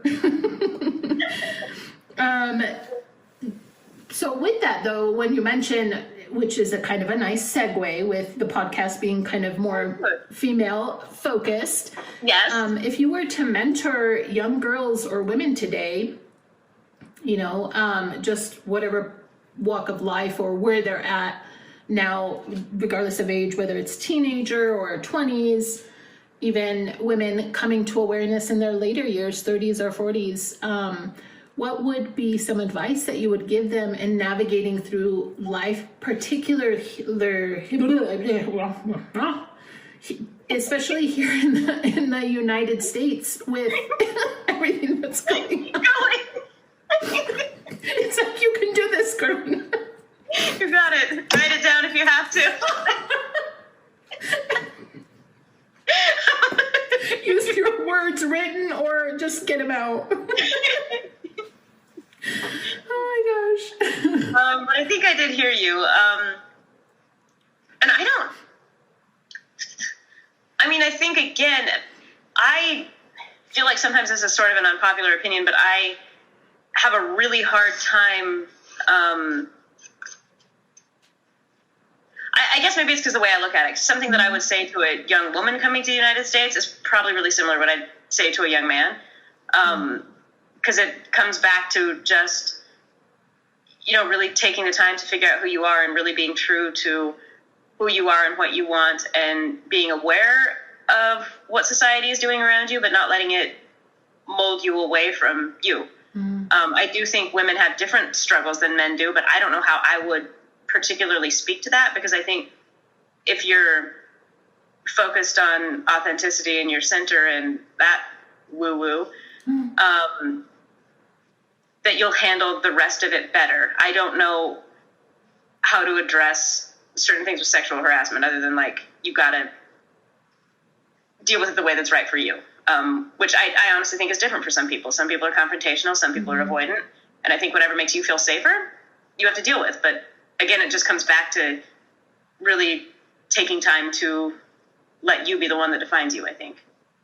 Well, and I like that an answer could be different, because I don't want, like, all experiences, they're not all going to be the same. They are going to be different. Some women are going to experience more of that tension in terms of sexism or male to female. And so I'm curious about all of those experiences, because I think it's important to hear every different color of experience, because it could and all... there's different ways to handle them. Like, it's not cookie cutter. And so with that kind of segues again nicely. You're doing so great with helping me navigate through all of this. I'm going to nickname myself Segway. We'll get you one of those segues. That would be the opening. Yeah. I worked on a commercial with a Segway one time, so that's pretty fun. That's awesome. Was that your funnest commercial, or was it one of those where you segued out of it? No, it was funny. I was a PA on that one, and we needed a Segway, and literally could not find one in Boise. So I drove down to Salt Lake and back in one day to pick up the damn Segway. Wow. And bring it back up here. That's awesome. Made my mom go with me, because I'm like, I'm going to fall asleep driving. So she's just sitting there like, Katie, stay on the road. It's perfect. Oh my gosh, that's awesome. Yes. That's like an episode. That's like a clip, like an episode or something. That's what it was pretty funny. I mean, stuck in the car with your mom, even though mine's pretty awesome, for 10 hours to pick up a Segway. It was that's hardcore. It was pretty fun. That's awesome. But it's segueing into sort of that, your experience, it kind of sounds like too, maybe you didn't, was just a little bit different in terms of maybe opportunities looking different, or your interaction with your male colleagues in all of the parts, movies, commercials, and all the theaters, everything creatively that you've done. How was your experience in that way? How should I say? Alongside with your male colleagues, and did you ever feel like you were shorted, or something was taken away, or you didn't have an opportunity because just for whatever reason? Honestly, for me, not in theater. I have felt that way in jobs outside of the industry. That's where I've had those issues kind of hit me a little more. Mm-hmm. Honestly, I don't know if I've just been, there were a couple instances in LA that were like the stereotypical, like, that was awkward and shouldn't have happened things, but like in general, with the people I've worked with and the sets I've been on, I feel like they've usually been really playful and fun and respectful. I was not an English major, so I can get away with it. Respectively respectful. I think that's beautiful. Exactly. It's all respective. Yes. Relative. Anyway, but I don't know. I feel like I'm going to dig myself into a hole if I keep talking about this that I'm not sure how to get out of. But I've been really lucky, I guess, with the people I've worked with. There's probably been 2 people in Boise that I think have crossed lines, but I never told them they crossed a line. So to me, I'm like, I don't know. I laughed it off, which I don't think that makes it okay. But one of the people who crossed the line, I flat out fucking told him, and we're fine. So to me, I think I would never blame a victim, but I also think that our society for so long has been in a position where it tells us that this is how men and women interact. And I think that sometimes until somebody's called on knowing their behavior isn't working, they don't know. And I know that innately maybe we all know it's wrong, but I don't know. I don't want to sound like I would ever victim shame or like protect men doing something they shouldn't. But I also know that the instances I've been in, when I haven't said anything, they haven't changed their behavior. And when I have, they've been really receptive to it. And I know that that's not always the case, because outside of theater, I haven't had that. But the people that I've worked with in film and theater, I mean, they're generally not assholes and have a heart. And if you let them know they're hurting you, they're, at least in my experience, they've been receptive to it. And I just know that people are going to be like, no, that doesn't happen. And every experience is different. I've been lucky, I think. Well, I've actually heard it even in theater quite a bit. I remember when I heard it the first time when I did enter theater, a person in the theater, fellow actress, when she expressed a previous experience not in that production, I was just really shocked. That was my first what do you mean? Why didn't you say anything? And this is where I feel like it kind of women, or the learning of don't say anything happens, because she mentioned you just don't say anything, you do not bring it up. And this was many years back. I mean, which is shitty. It was. And I just remember thinking, like, how are you supposed to navigate with that? Like, if they're doing something that makes you feel uncomfortable, how are you supposed to? So I had a hard time with that, but I also how do you navigate through that? How do we help men to, and women too, but I feel like women are already trying to voice, to talk about it, to try to bring the conversation up. But how do we both help men understand, help them learn how to be allies, how to treat women respectfully? And there's a lot of good men out there, so this is not speaking to that's those good men. Yeah, no, I get what you're saying. Right, and those allies. But how do we begin that? Because a lot of the work is being done on, a lot of women are doing the work, but for me, I feel like in order for it to really work, we both have to be able to come together and partner up that way, men and women, because we need them as allies. They have to be able to teach other men how to not do toxic masculinity, Right. What do you think? How do we navigate that? How do we start that? How does that look like?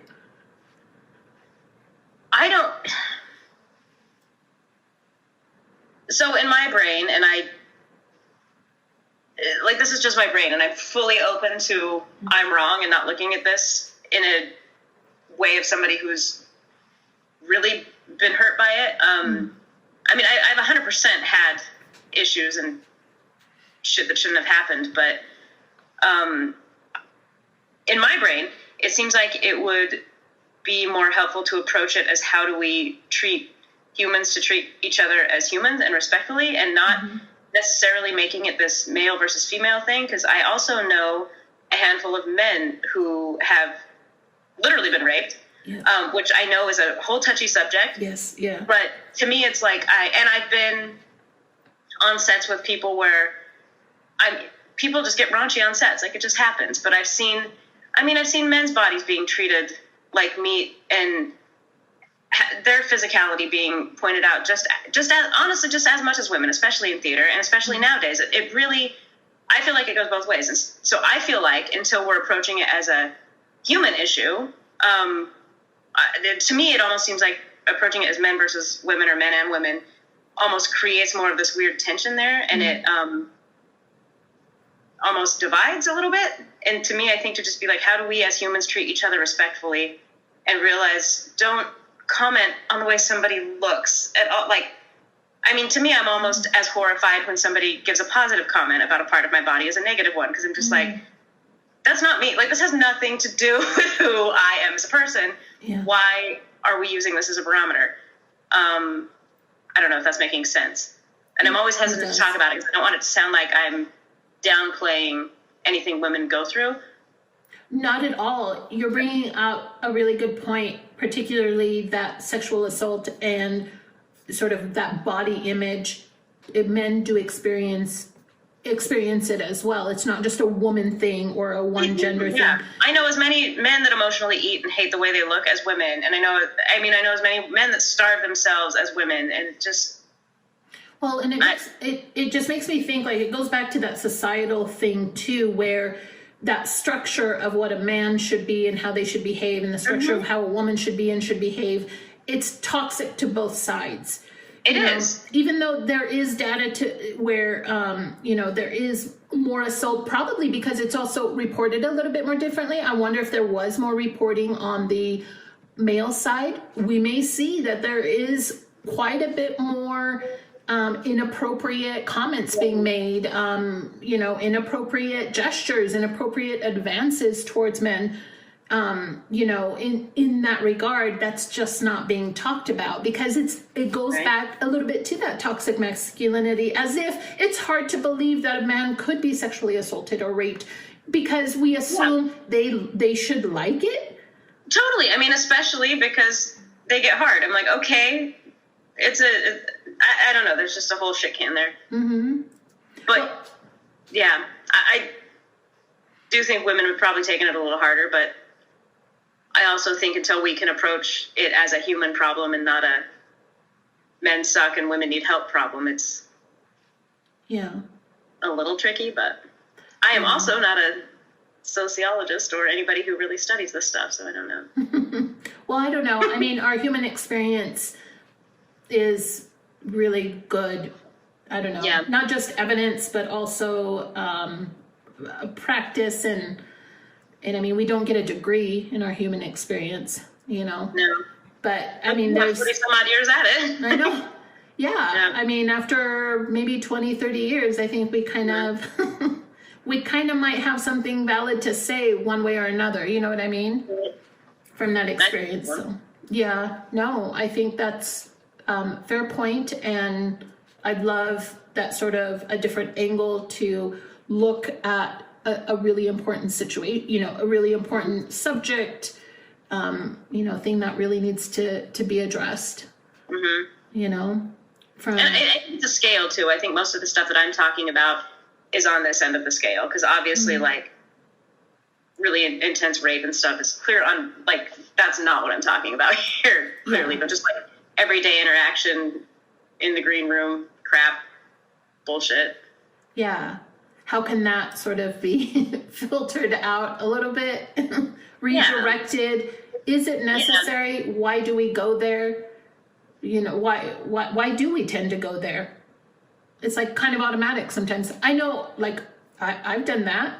Mm-hmm. I was in a theater production where I did that. And then all of a sudden when the person kind of, smacked me, I'm like, what? But then again, it's like, but there's that fine line again. Right. No one said it was okay, but then there were mixed signals. So where do you... And that's what, honestly, I think once we learn as people, and I think this is something that has to be filtered down generationally, that it's okay to have boundaries and state them, and that doesn't mean that you're shutting somebody down. Like, to me, I think two people having a flirty, dirty conversation, somebody smacking their ass, if that's too far, it doesn't need to turn into, oh my God, I've been abused. I think it needs to turn into a, hey, that was too far. Oh, I'm sorry. Thank you for telling me. Like, right. I mean, I think there's the boundary. There's a way for us to change the way we react to this stuff too. And I think once we're given permission to set boundaries for ourselves, that we'll be feeling less victimized when they're walked up. I don't know. Again, like, I don't know what I'm talking about. This is just kind of how I feel, and I am scared to say it because I don't know that it's... Oh my gosh. No, I love what you're saying. So I appreciate you being vulnerable in that way and allowing yourself, participating in this sort of conversation that we're having about it. Because I'm with you there, especially with giving permission to set the boundaries. And that makes me then think, like, it's okay to have those awkward conversations. And it doesn't mean like something's, oh my gosh, is the end of the world in something minor like that. You know what I mean? Right. Not minor, how should I say? It depends on the individual. So it's like respecting how it lands and how it impacts the individual, because for some it might be triggering due to other aspects of it. And just because they may be flirty or flirtatious doesn't mean that even if it's mixed signals, doesn't mean it's okay, because there's a lot of studies to show that even if something occurred beforehand, a person can behave or do things that might seem like, why are they doing that? But that's just a part of whatever process they're going through, to work through whatever past trauma that might have been there. Because I think in that situation, like for me, I could have handled it better with a conversation, maybe sat down and talked. I didn't know how to handle it. I didn't know what to do. We're not taught to respect ourselves. And I think to me, that's a bigger issue. Because I think one of the things that made me feel the most violated ever in my life, was one of those things that I was taught I couldn't say no to. And it's, to me, the actual act that was happening really is silly, but I didn't like it. And the time I tried to say something, I was told I couldn't say no to it. And so to me, that made it this big dramatic thing. And I feel like that can spread out into the rest of these conversations. It's like, I feel like the trauma and dramatization comes from us not feeling like we can stop it. And if we make these conversations okay to say no, and to have other people take no as not a, you abused me, like I hate you. It's just a, no, that's not okay with me right now. Like I just think we need to learn how to communicate a little more openly with each other and give ourselves permission to have boundaries. I think is really important. That is so true. I love what you're saying, Katie. It really is landing. It's really resonating in terms of really great approaches and things to think about, and then how can you then sort of use that as building blocks to how you're trying as a female navigate, or male. I mean, it could go both ways, like you said. I think that's very true. I think it really can, because I've got so many sweet men in my life that have felt just as abused as I have at different times in their lives, and I'm like, maybe for different reasons, but or just as traumatized by different things, and it's hard, I guess, right now to be like, well, you don't get to talk about it, so sorry. Right. They should be allowed to also. They should be allowed, as if we're a separate thing. No, humans should just be allowed to share their experiences. I think that's really what I think. Is just I wish this was more of a how do we treat each other as humans thing, and maybe it will be soon. I don't know. Well, I mean, if we look at Star Trek, isn't Star Trek like a, you know what I mean, where all of that kind of is stripped away and it's focused on. I love it. Yeah, maybe they had something. Maybe we should just head that direction. Yeah, that Gene Roddenberry man. I'm not walking around in a spandex onesie. No, I'm not. Okay then. As long as you say it, that's a boundary. I'm going to go ahead and feel fine setting for myself. I agree with that. I mean, not you. I mean, like for me, I would not. Because I would put it on. They'd be like, "Ooh, Corina." But not if we get to a point that people are not focused on what people look like. Like, right? Can't we get to a point where that's not a thing? Like, that is so true. Because, dude, like, how many? If we look in history at all the different times in history, the different body shapes and sizes and all of it around that. How there was so much beauty in all the different colors of how and I don't mean color like literally, like the different way personality wise, body shape, all of that. Yeah, I wish it was something that. But I do feel like we're getting better at like celebrating and enjoying that part of humanity slowly. Maybe I'm just choosing to surround myself with people that do, but I don't know. I feel hopeful that it can go there. I don't know. I'm with you there. I feel that way too. And then I just make this mistake of jumping on Twitter, and it just so sucky because then it's like I read like what's happening here and there, and then I'm like, oh, and then I'm like tweet because I don't know anyone on Twitter, so therefore I can feel like word vomit. Oh, that's so funny. Now I'm going to get on Twitter. I'm not on Twitter, but I'm going to get on there just to stalk you to be like, what the fuck are you saying now? Like, whose asshole is she ripping open now? What's going on? Oh my gosh. This will be fun.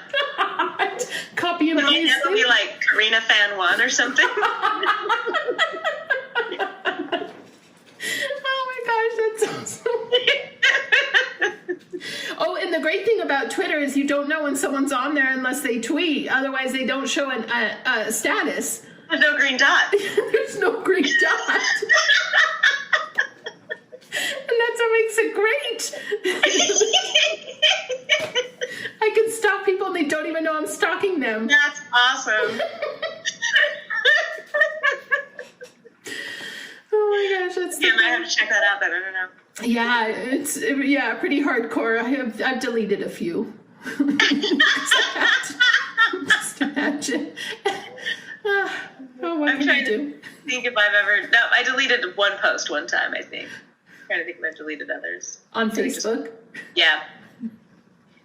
Which, speaking of, oh my gosh, so back to that sort of like allow yourself to have a voice and boundaries and all of that. Your post. Oh, I just loved it so much, and I loved the comments. Was it the 8 things one? Yes. Okay. Yeah. So talk to me about what inspired that, and sort of that to me just felt magical because you're really... Oh, that's awesome. Thank you. Yeah, you're opening, like, again, it's that vulnerability. You're opening yourself up. You're allowing us sort of, you're giving just those who are reading and engaging with it access to how you're feeling. That's cool. I was actually surprised how open people thought I was being, because I thought I was still being pretty cryptic with it. Not naming any of the people I wanted to apologize to, or like just some of the different stuff like that. But it was cool. My friend Amanda, that is helping out on this web series quite a bit, had tagged me in it. It was like an Instagram thing where people were just tagging people and stuff. Yeah. And I sat on it for 2 days, and I'm like, do I want to just do like my favorite color or something? Or... And then I was like, nah, I think there's something more here. But part of it, too, is just because where I'm at in my life right now, I just am trying so hard to embrace who I am and not, I guess, care. But it's so funny. It's one of those weird catch-22 things that it's like, the more you do that, the more people usually relate to you, which is so funny because that's usually the outcome we want from not doing that, is to be so cool that people relate to us, but it's a lot of times when we are open and vulnerable that people truly relate to us. And it's funny to me that that's what we shy away to get the result that actually comes from it, usually. But no, it was interesting. And it was funny because of the 3 people I mentioned in there that I wanted to apologize to or whatever, and the other one I want to get to know better, one of them did actually message me about something, and I was like, okay, I'm just going to call you out on this. You're one of these. I'm like, all right. So one of those got dealt with, which made me really happy. Nice. And I honestly don't really remember the rest of what they were. I'm trying to pull it up now.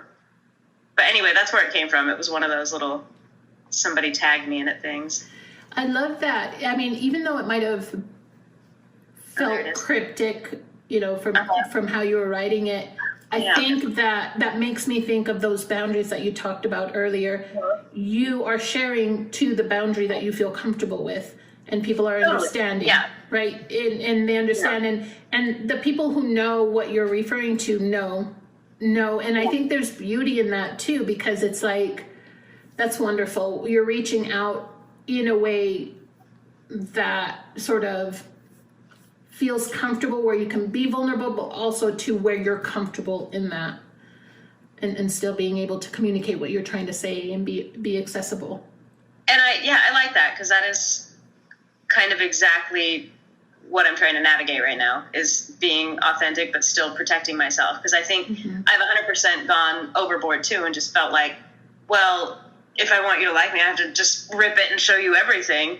And then that gets to a point where I'm like, okay, like, I think we all have really ugly, weird things inside of us that are true to some aspect, but maybe don't need the light of day to everyone. And I mean, I'll get to a point where I'll just spill everything to people sometimes and then be like, you know that I was just kind of venting, right? Like, just getting that off my chest.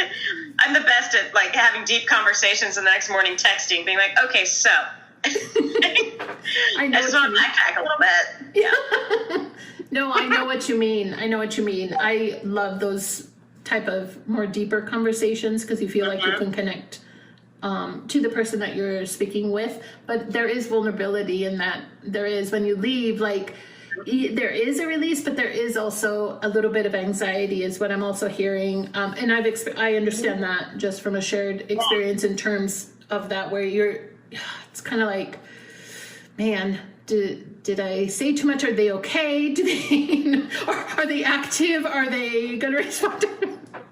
They deleted me as a friend yet? What's going on? Yeah. So complex in that. Yeah, that's wonderful. Oh, and I'm so glad you got, a response from an individual that it seems like is important that everything sort of worked out. That was good. She was probably the easiest one to have started with, but cool. One down. There you go. Just a few more to go in your nice warm up. Yeah. There you go. I do feel like I need to challenge myself to actually conquer the other two, though. I think that would be cool. When you are like, it's like, you've got this. You know what I mean? Like when you know. Yeah, no. We all do, really. Yes, exactly. I love it. And then, so then how can we get more female stories written, created, produced? How can we just get, and we already are, I always want to make sure to acknowledge that is starting to happen. And I think, as we take steps forward, we also see that sometimes steps are taken back. You know what I mean? So it's an ebb and flow. There's still work, lots of work that can be done, and ways to do it. But how can we get more stories out there? Well, and that's female stories. That to me is another thing that I feel like is a little touchy to answer.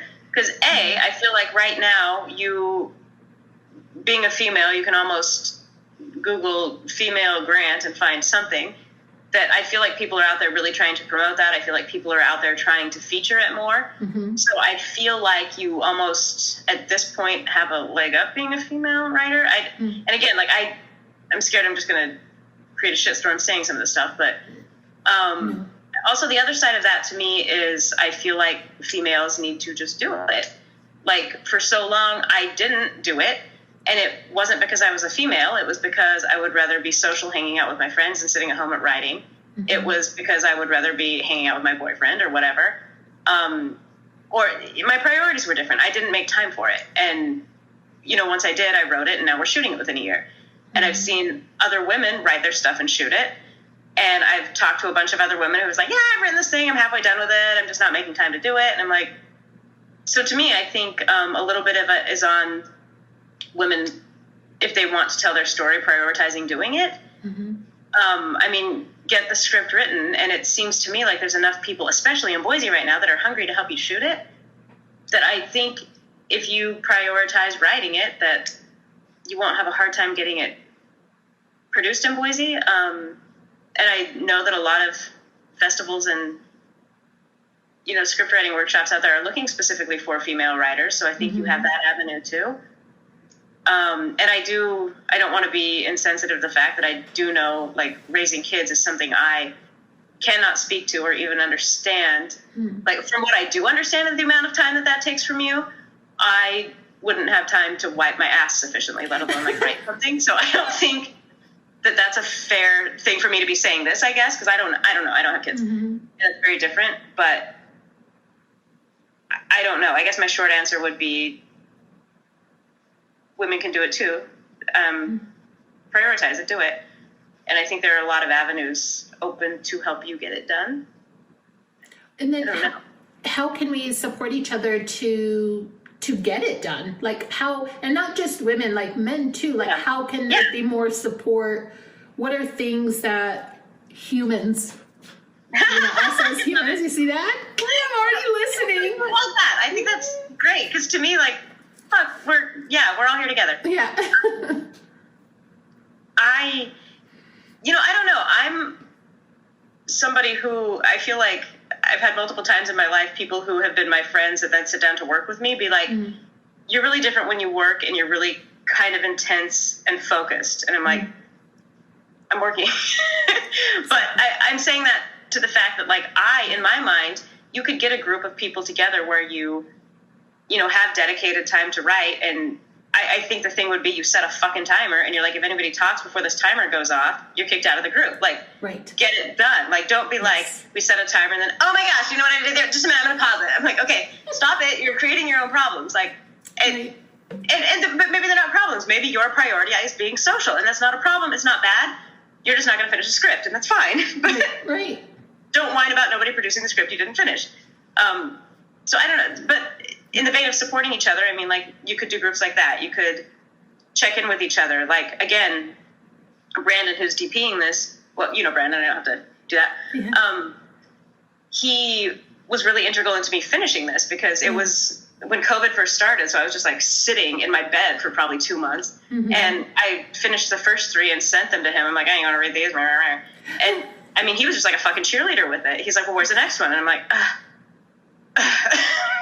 That's awesome. But I mean, maybe just accountability to each other. I don't know. I mean, I think, again, almost like telling women that enter the country how to fathom it. I think the response for everybody is going to be different, how you can support them. I think some people need a daily cheerleader. Some people might need you to actually meet and just be in their presence. Some people might just need to know you care. Some people might need to not talk about it until it's done. I don't know. It kind of sounds like what I'm hearing you say is identify what it is they need and support them in that need. I think so. I mean, in so many ways of life, yes. I think that we're taught, like, I mean, to me, that even kind of goes into the problem people get into relationships where one person will have a problem and the other person's trying to fix it. And they're like, no, I just want you to listen. I'm like, but, I mean, I've been in a relationship where the person wants me to fix it and I'll just listen because that's what I want. And they're like, no, I want you to tell me what to do. And I'm like, but no, I think again, it just goes back to communication and human interaction and listening and being like, oh, you need this. I can help you with that. Or I can't, if you can't. I don't know. So I think we can support each other in whatever way people are willing to let us know they need it. I love that. Oh my gosh. And I'm just sitting here listening, and because I want to hear you talk more and more and more, because I love what you're saying, and I just want to just take it all in. Take it. Just keep taking it. I don't know what else is going to come out, but with that, the communication part, like listening, that makes me think, which I'm really proud of myself and of us during Love There That's Sleeping when we were editing. Did you need to go get something? I was looking for my charger, but it's up there. Yeah, let me grab it. Yeah. Good.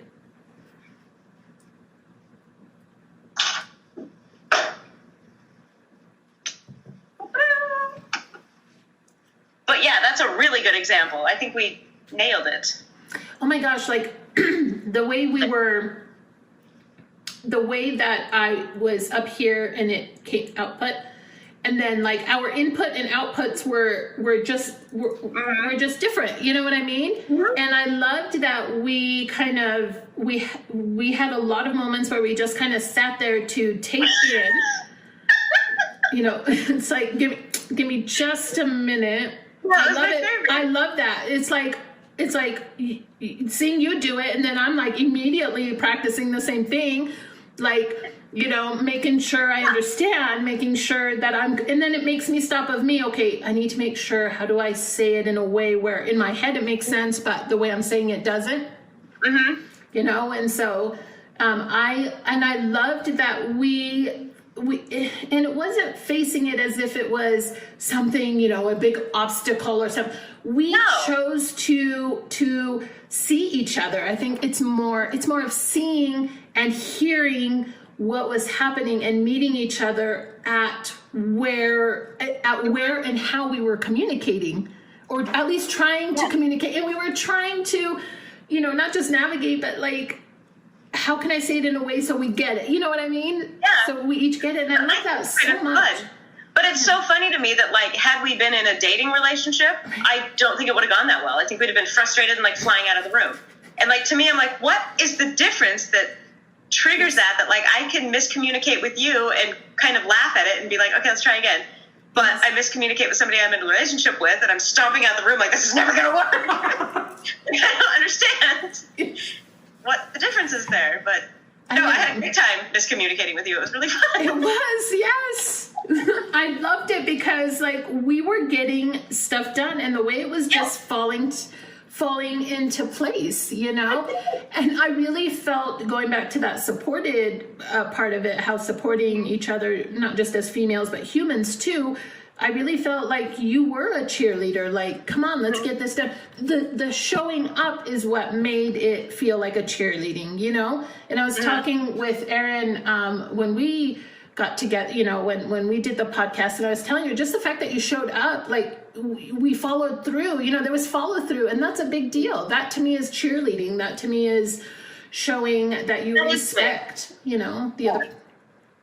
To me, that is massive. I was talking to somebody recently about acting, basically, and they're just like, well, why do you work so much? And I'm just like, I think it's because I show up and I know my lines. I'm like, it surprises me. Like, I don't even necessarily think it always comes down to talent. Like, as somebody who has produced and casted now at this point, casted? Oh, God, cast? I don't know. English major, help! I love it. But I'm sorry. Like, I will cast the person who I know is going to show up and know their lines over the person who's 10 times as talented, but I don't know if they're going to be there. I'm just like, showing up and being ready is a lot.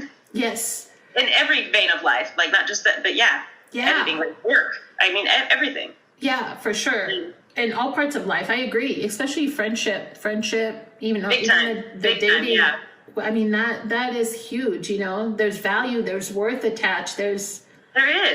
You know, what you say makes me think of Lori Metcalf, because of course I stalk so many. I would stalk her too. I don't, but I would. I do like her. She doesn't know me yet, but maybe one day. Someday. She doesn't know I see her active status. I'm just joking. I'm not quite that far.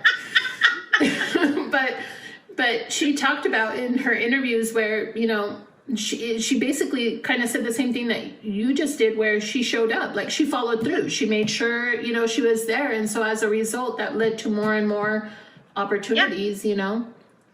It just does. I'm like, and that is one thing that I've learned doing stuff outside of acting, which I'm really grateful that I had an interest to, is how much more valuable that is than this stupid, innate, elusive, how the fuck do you define a talent that is also something that people see differently. I'm like, some people think you have it, some people don't. I'm like, but nobody can debate you knowing your lines and being there. I'm like, yes, those things like are a big thing, I think. Yeah, preparation. Well, and then you're respecting everybody else on set as well. Totally. You know, which means everything about being on time. Like, I have very little patience for people who are not on time repeatedly. I get shit happens, but if it's something that you're known for. Yeah. When it's chronic, right? Like a chronic pain. And then it makes it way up to... No, I'm joking.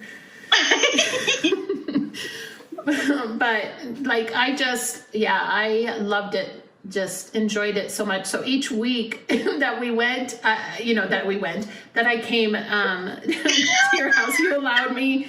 we were doing somewhere. Right. And then I always looked forward to it. And so I just was like, when it stopped, I was like, oh. I know. That's how I felt. It's Sunday night. What am I going to do now? I know. Maybe I'll order Uber Eats by myself. I know. I ordered. Yeah, exactly. Watch it on there. I order an Uber from Boise just so I can watch it. And then I just start editing. They make this like sad gif, like remembering the times. I love it. It was so good. And then I know I always told my kids, like, you know, when I was headed out, but maybe sometimes I was just so excited. I'm like, gotta go. And because you were there getting all these texts, where are you? It's like, what do you mean, where am I? Like, excuse me, who gave birth to who? And you don't tell me, like, where you are a full-grown adult now, okay? I support your independence. Give me mine now. Exactly. Exactly. It's like they're sitting there wanting their independence, and I can't wait to give it to them, and I'm ready for mine. Where is the disconnect? Like, just take it. I am. Oh, I'm that parent. Oh my gosh. I'm definitely not the crier. At least I say it, and then I cry. Right. And so I'm all of movie it. videos or whatever. I don't know. I gotta pee again. I Okay. have the tiniest bladder. I'll be right back. No problem.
I don't have a phone, so I can't look at it.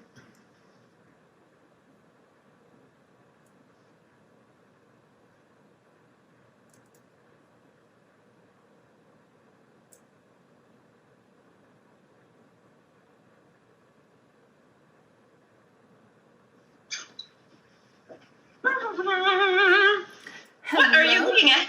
I hear a buzz. Oh, really? I'm like, is that coming from my closet? And then I felt like this Truman moment where I'm like, ah. You are surrounded by cameras. You know, and then when you went, I'm just like, I just kind of sat here, and then I'm like, I don't have my phone to look at, like I have nothing.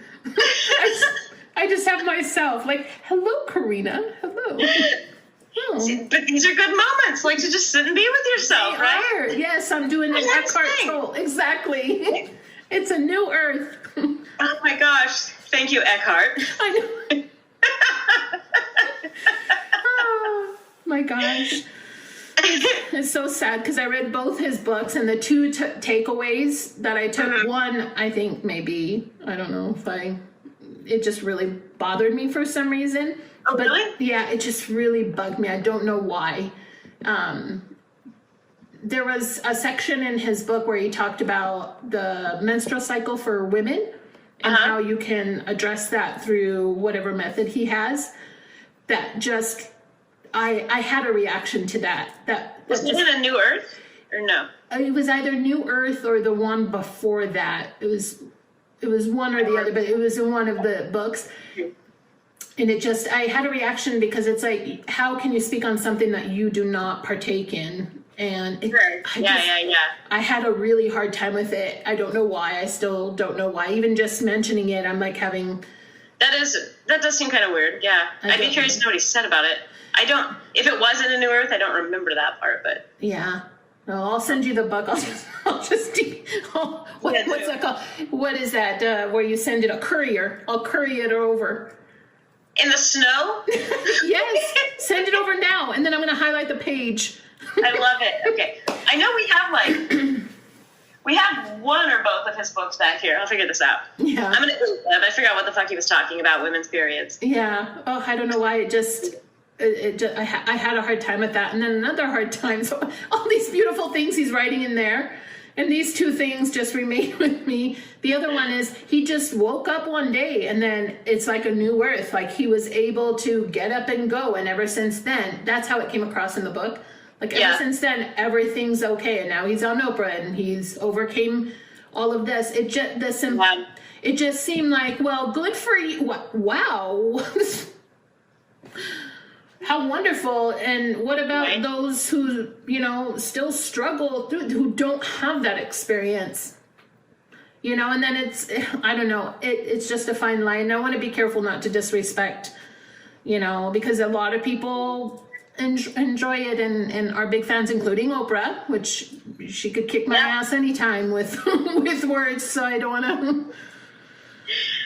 I love it. Disrespect that, but I had a hard time with it. I've been pretty balls deep into like the weird spiritual self-help books the last couple of years too, and I'll go through each phase where like you get totally sucked in and you're like, oh my god, this is like the answer to everything, and then by the end of it you're like, but I mean, it's hard. I don't know, I think they all have some validity, and again, I think it's different for everybody. Like, take the pieces that work for you. Yes. I don't know, have you read anything by Byron Katie? Are you familiar with her? No, that doesn't sound familiar. I just got sucked into something she read. She's probably read it, but she did write it as well. And it's just, one of the things I did write in that Facebook post was about us being kind of mirrors to each other and just reflections. Yes. And her whole theory and approach to stuff is basically that, like, to the point that if I was having a problem with you, like thinking, well, Corina hates me, she breaks it down further to be like, you don't? I don't hate you. Oh, well, then I guess this is moot. No. I'm kidding. I did that because I went like this, yes, after you said that, and then I'm like, oh my gosh, what did you do? No, I don't hate you. Of course it does, okay. Yeah, I'm sorry, I didn't mean to interrupt the flow. Totally fine. But anyway, it's a complete derail, like it doesn't even matter, but no. It's a good example of going through the whole, like, oh my god, this is brilliant, this is everything, to being like, but wait a minute. She kind of flips the whole thing back on you. So if I was sitting here thinking Corina hates me, she walks you through this thing, and it's just like, is that true? Right. And then it kind of puts you in your head. You're like, I guess I don't know what she thinks. Mm-hmm. And then she's like, do you absolutely know it's true? And you're like, well, I guess I can't fucking know what she thinks. I don't know. And I'm probably going to fuck up one of the steps, but one of them is something like, who would you be without that thought? Like, do you need to be hanging on to this thought? What is it adding to your life? Like, can you let go of it? Who would you be without it? Like, without that stress of it? And then she kind of flips it around to be like, I missed one step, but whatever. That just like then you kind of reverse it to be like, I hate Corina. And it's almost like when you put it in those terms, you realize that you are projecting the thing that you're getting from the other person. And so I went down this damn rabbit hole so hard, but then, you get to a point too where you're just like, okay, at some point I can't function if I think every problem in somebody else is a reflection of me. It just kind of paralyzes you. Mm-hmm. But anyway, I'm digging all the self-help books too, but I think it does, different things work for different people, and I don't think any one person on earth has all the answers, no matter who they are, how smart they are. Like, yeah. I don't know. I agree with you. It's nice to have different pieces that you can put together that fits best in your own sort of way that you want to navigate and approach things. And I agree with you there. And I think that's another thing too. I know I felt that reading his where I dived in there too. And I literally, when I was trying to put things in practice, I actually felt like it was more intense in oh yeah. And it was just challenging because they don't talk about that part of it. How can you not get down that rabbit hole? How can you let it ebb and flow? How can it be, you know what I mean? Not so step by step, but yet step by step. I don't know. No, it's hard. And I think that there's part of me that thinks that on some level, so I'm looking at something that got put back after the shoot this weekend and being like, that's not where that goes. I totally forgot what I was saying. I derailed myself. That's okay. But we were kind of finishing up on love there, that sleeping in our communication and how we were just, it just was just so amazing. And then I liked that even though we thought that was our last day, Sunday, remember we did the champagne, we're like, woo! It's the best night ever. And then afterwards I'm like, this is amazing. I have to go back. Wow. More. And then film drives, right? I know. I still have to copy them. I still have to buy 3. There might even be a month. Oh no, I did. I'm just talking about back then. That's what I was thinking back then. Okay.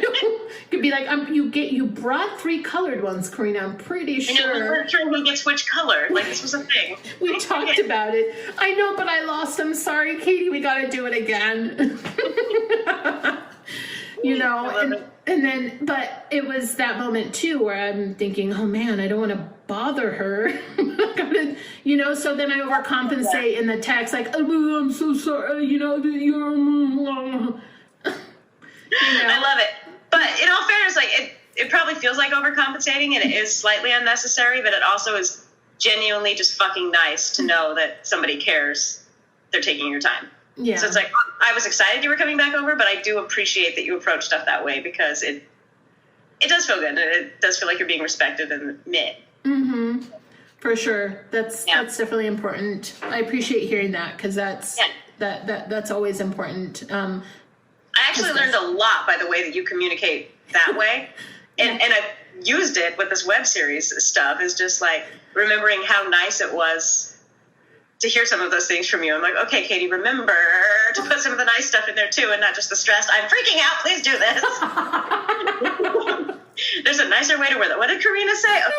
Okay. Oh my gosh, but you're hitting it right on that freak out. Like, yeah. Oh God, yeah. Why haven't I seen this yet? What's going on? The first draft looks very different from the second draft email. Yeah, exactly. Oh my gosh, I suck. This, are you on it? Like, certain messages, the little like notepad thing you have on your phone or on your computer. I just start like, you wake up at 4 a.m, you're like, fuck, I need to tell this person this. So I'll just like write it out in the notepad thing and be like, okay, I got it out. And then I'll edit it 3 times the next day, and I'll be like, okay, copy paste. All right. Yes. There we go. You need to draft certain things a few times. It's so true. You just want to make sure, I couldn't send a message like, Katie, I saw you were on Facebook. Are you ready? By the time you send it, you're like, hey, how's it going? How's it going was cryptic for, you're active. Mm-hmm. Exactly. I wasn't. Yes, later. I never felt that or anything. I'm just using it. I know, it's funny right now, but it just makes me think of that. I'm like, oh my gosh, because because then it helps me practice, because I can be aggressive myself. I've had to learn not to be, and so practicing that respecting their time also then allows me to give the distance, because I don't want to come across like pushy. Like, I'm sending 3 things to you now, expecting it to be done now. Yeah. No, but it was, I don't know. I never felt like it was pushy, but probably because you prefaced it that way, so I don't know. I don't mean to be pushy, but then even too, okay, so to dig it further into the Byron Katie shit I was talking about, is it's like, so we receive a message that just says, hey, I need these and these done. Like, we put the intent on it. We're like, oh my gosh, she wants me to do it right now. Why is she sending it right now? And I'm just like, we put all that on it. Like, how many times have you sent a message not expecting a response, but you just needed to get it out of your head? And I'm like, we get one of those, and we're like, I'm sure we all send them. I'm just like, we make up these stories in our head all the time. And we're like, do you know it's true? Like, to me, that was the biggest thing. It's just like, I don't know what's true. Yeah. So why am I putting all this energy into thinking I do? I don't know. I hear you. And I do think that there is a little bit of both societal conditioning and just nature, nature versus nurture. Nurture, not well, maybe a little bit of nature depending on the nurture, but one influences the other. I don't know, even growing up, just our environment, whatever experiences we've had in life, because I don't want to pinpoint it on, certain, family, or say it's all parents' fault. It's a mixture just of different, types of conditioning in the wakes of, the walk of our life. No, we totally have. And I think a lot of us are raised to be kind of pleasers that don't take care of ourselves. Mm-hmm. And I don't know if that was just like our generation, and maybe this generation's being raised a different fucked up way. And you don't want to pin it on parents, but to a certain extent, it comes from there. It's not their fault because they're doing what they know. Right. And I think once you kind of realize it and identify it, it's on you to fix it. Because everybody's just kind of doing their best. But people affect you, and our parents have a massive effect on who we are, I think. Mm-hmm. Yes. Where we're fucked up. But again, it's not because they're doing it intentionally, unless they are, and that's a whole different conversation. But right. In general, I just think people are trying. Yeah, I agree with you. I so agree with you. And I mean, I have loved this. I mean, we've hit all the points, and where you sort of hit right there, ended, is exactly kind of where we needed to. What is it? What was that? Segway. Yes. I'm excited. I pictured this. I could picture it in my mind. I'm picturing Katie writing it. I love it. Segueing into fun. this. I got to write it. It was stupid fun. I liked it. That's awesome. Good times. Well, thank you for taking the time out this evening to hang out with me virtually. I cannot wait to post this and share it to everyone. So it's going to be on YouTube, and then the audio will be on Salty Words, or excuse me, Her Salty Words. And then I am going to see how I can put it on the website as well. Okay, and it's Salty with an I, right? Yeah. I guess if anybody's listening, they already found it, so I don't need to say that. Thank you, though. Thank you. I appreciate that. Because, and then I'll put the links in all of the places, like the descriptions and everything. But can I put any information of how people, if they want to reach you, can contact you? Can I put your website in the description notes? And then how about your Instagram? Anything you want to put in there is fine. Facebook. Okay. Really? Yeah. Thank you. That. And then email? No. That's fine. I mean, my email's on my website, so just leave it. Okay. So, I don't care if you put it on there, because if the website's on there, they're going to have it. Right. So I'll just leave the website, because they can find it over there. Because that's always a little tricky there, I find, because the email is, I don't know why it just makes me like, oh, they've got the website, they can get contact information there. That's good. Yeah, no, you're probably right, I guess. Who knows who's going to drag it from there. But yeah, if it ends up on there, I'm not going to freak out, because it's on the website too, so whatever. Awesome. Okay. That sounds awesome. Yeah. Well, thank you so much. I am your biggest fan. I can't wait. And I hope that, I'm definitely going to probably be continuously, aside from stalking you, but, heckling you for future, Katie, I need you again. Yeah. No, I want to work with you again very soon. Oh, good. Or just hang out, because this was really fun. Yes. So I hope we can do this again, whether it's virtually or when it's safer, we can do that. And maybe, I would love that so much. So I hope for sure. That'd be awesome. Thank you so much. Wonderful. Thank you. Well, have a wonderful night, Katie. And you're such awesome sauce. So thank you. Yes. Thank you. Wonderful. Have a great night.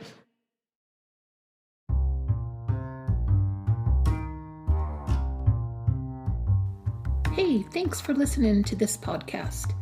And a friendly reminder, click subscribe or follow, and check out Why You Gotta Be So Salty on YouTube. The link is in the show notes. And click subscribe, follow, like with the content that you see there. And last, check out saltywords.com. There's a lot of flavor to add to your daily experience. So I hope we get to hang out in the future, and I'll see you next time.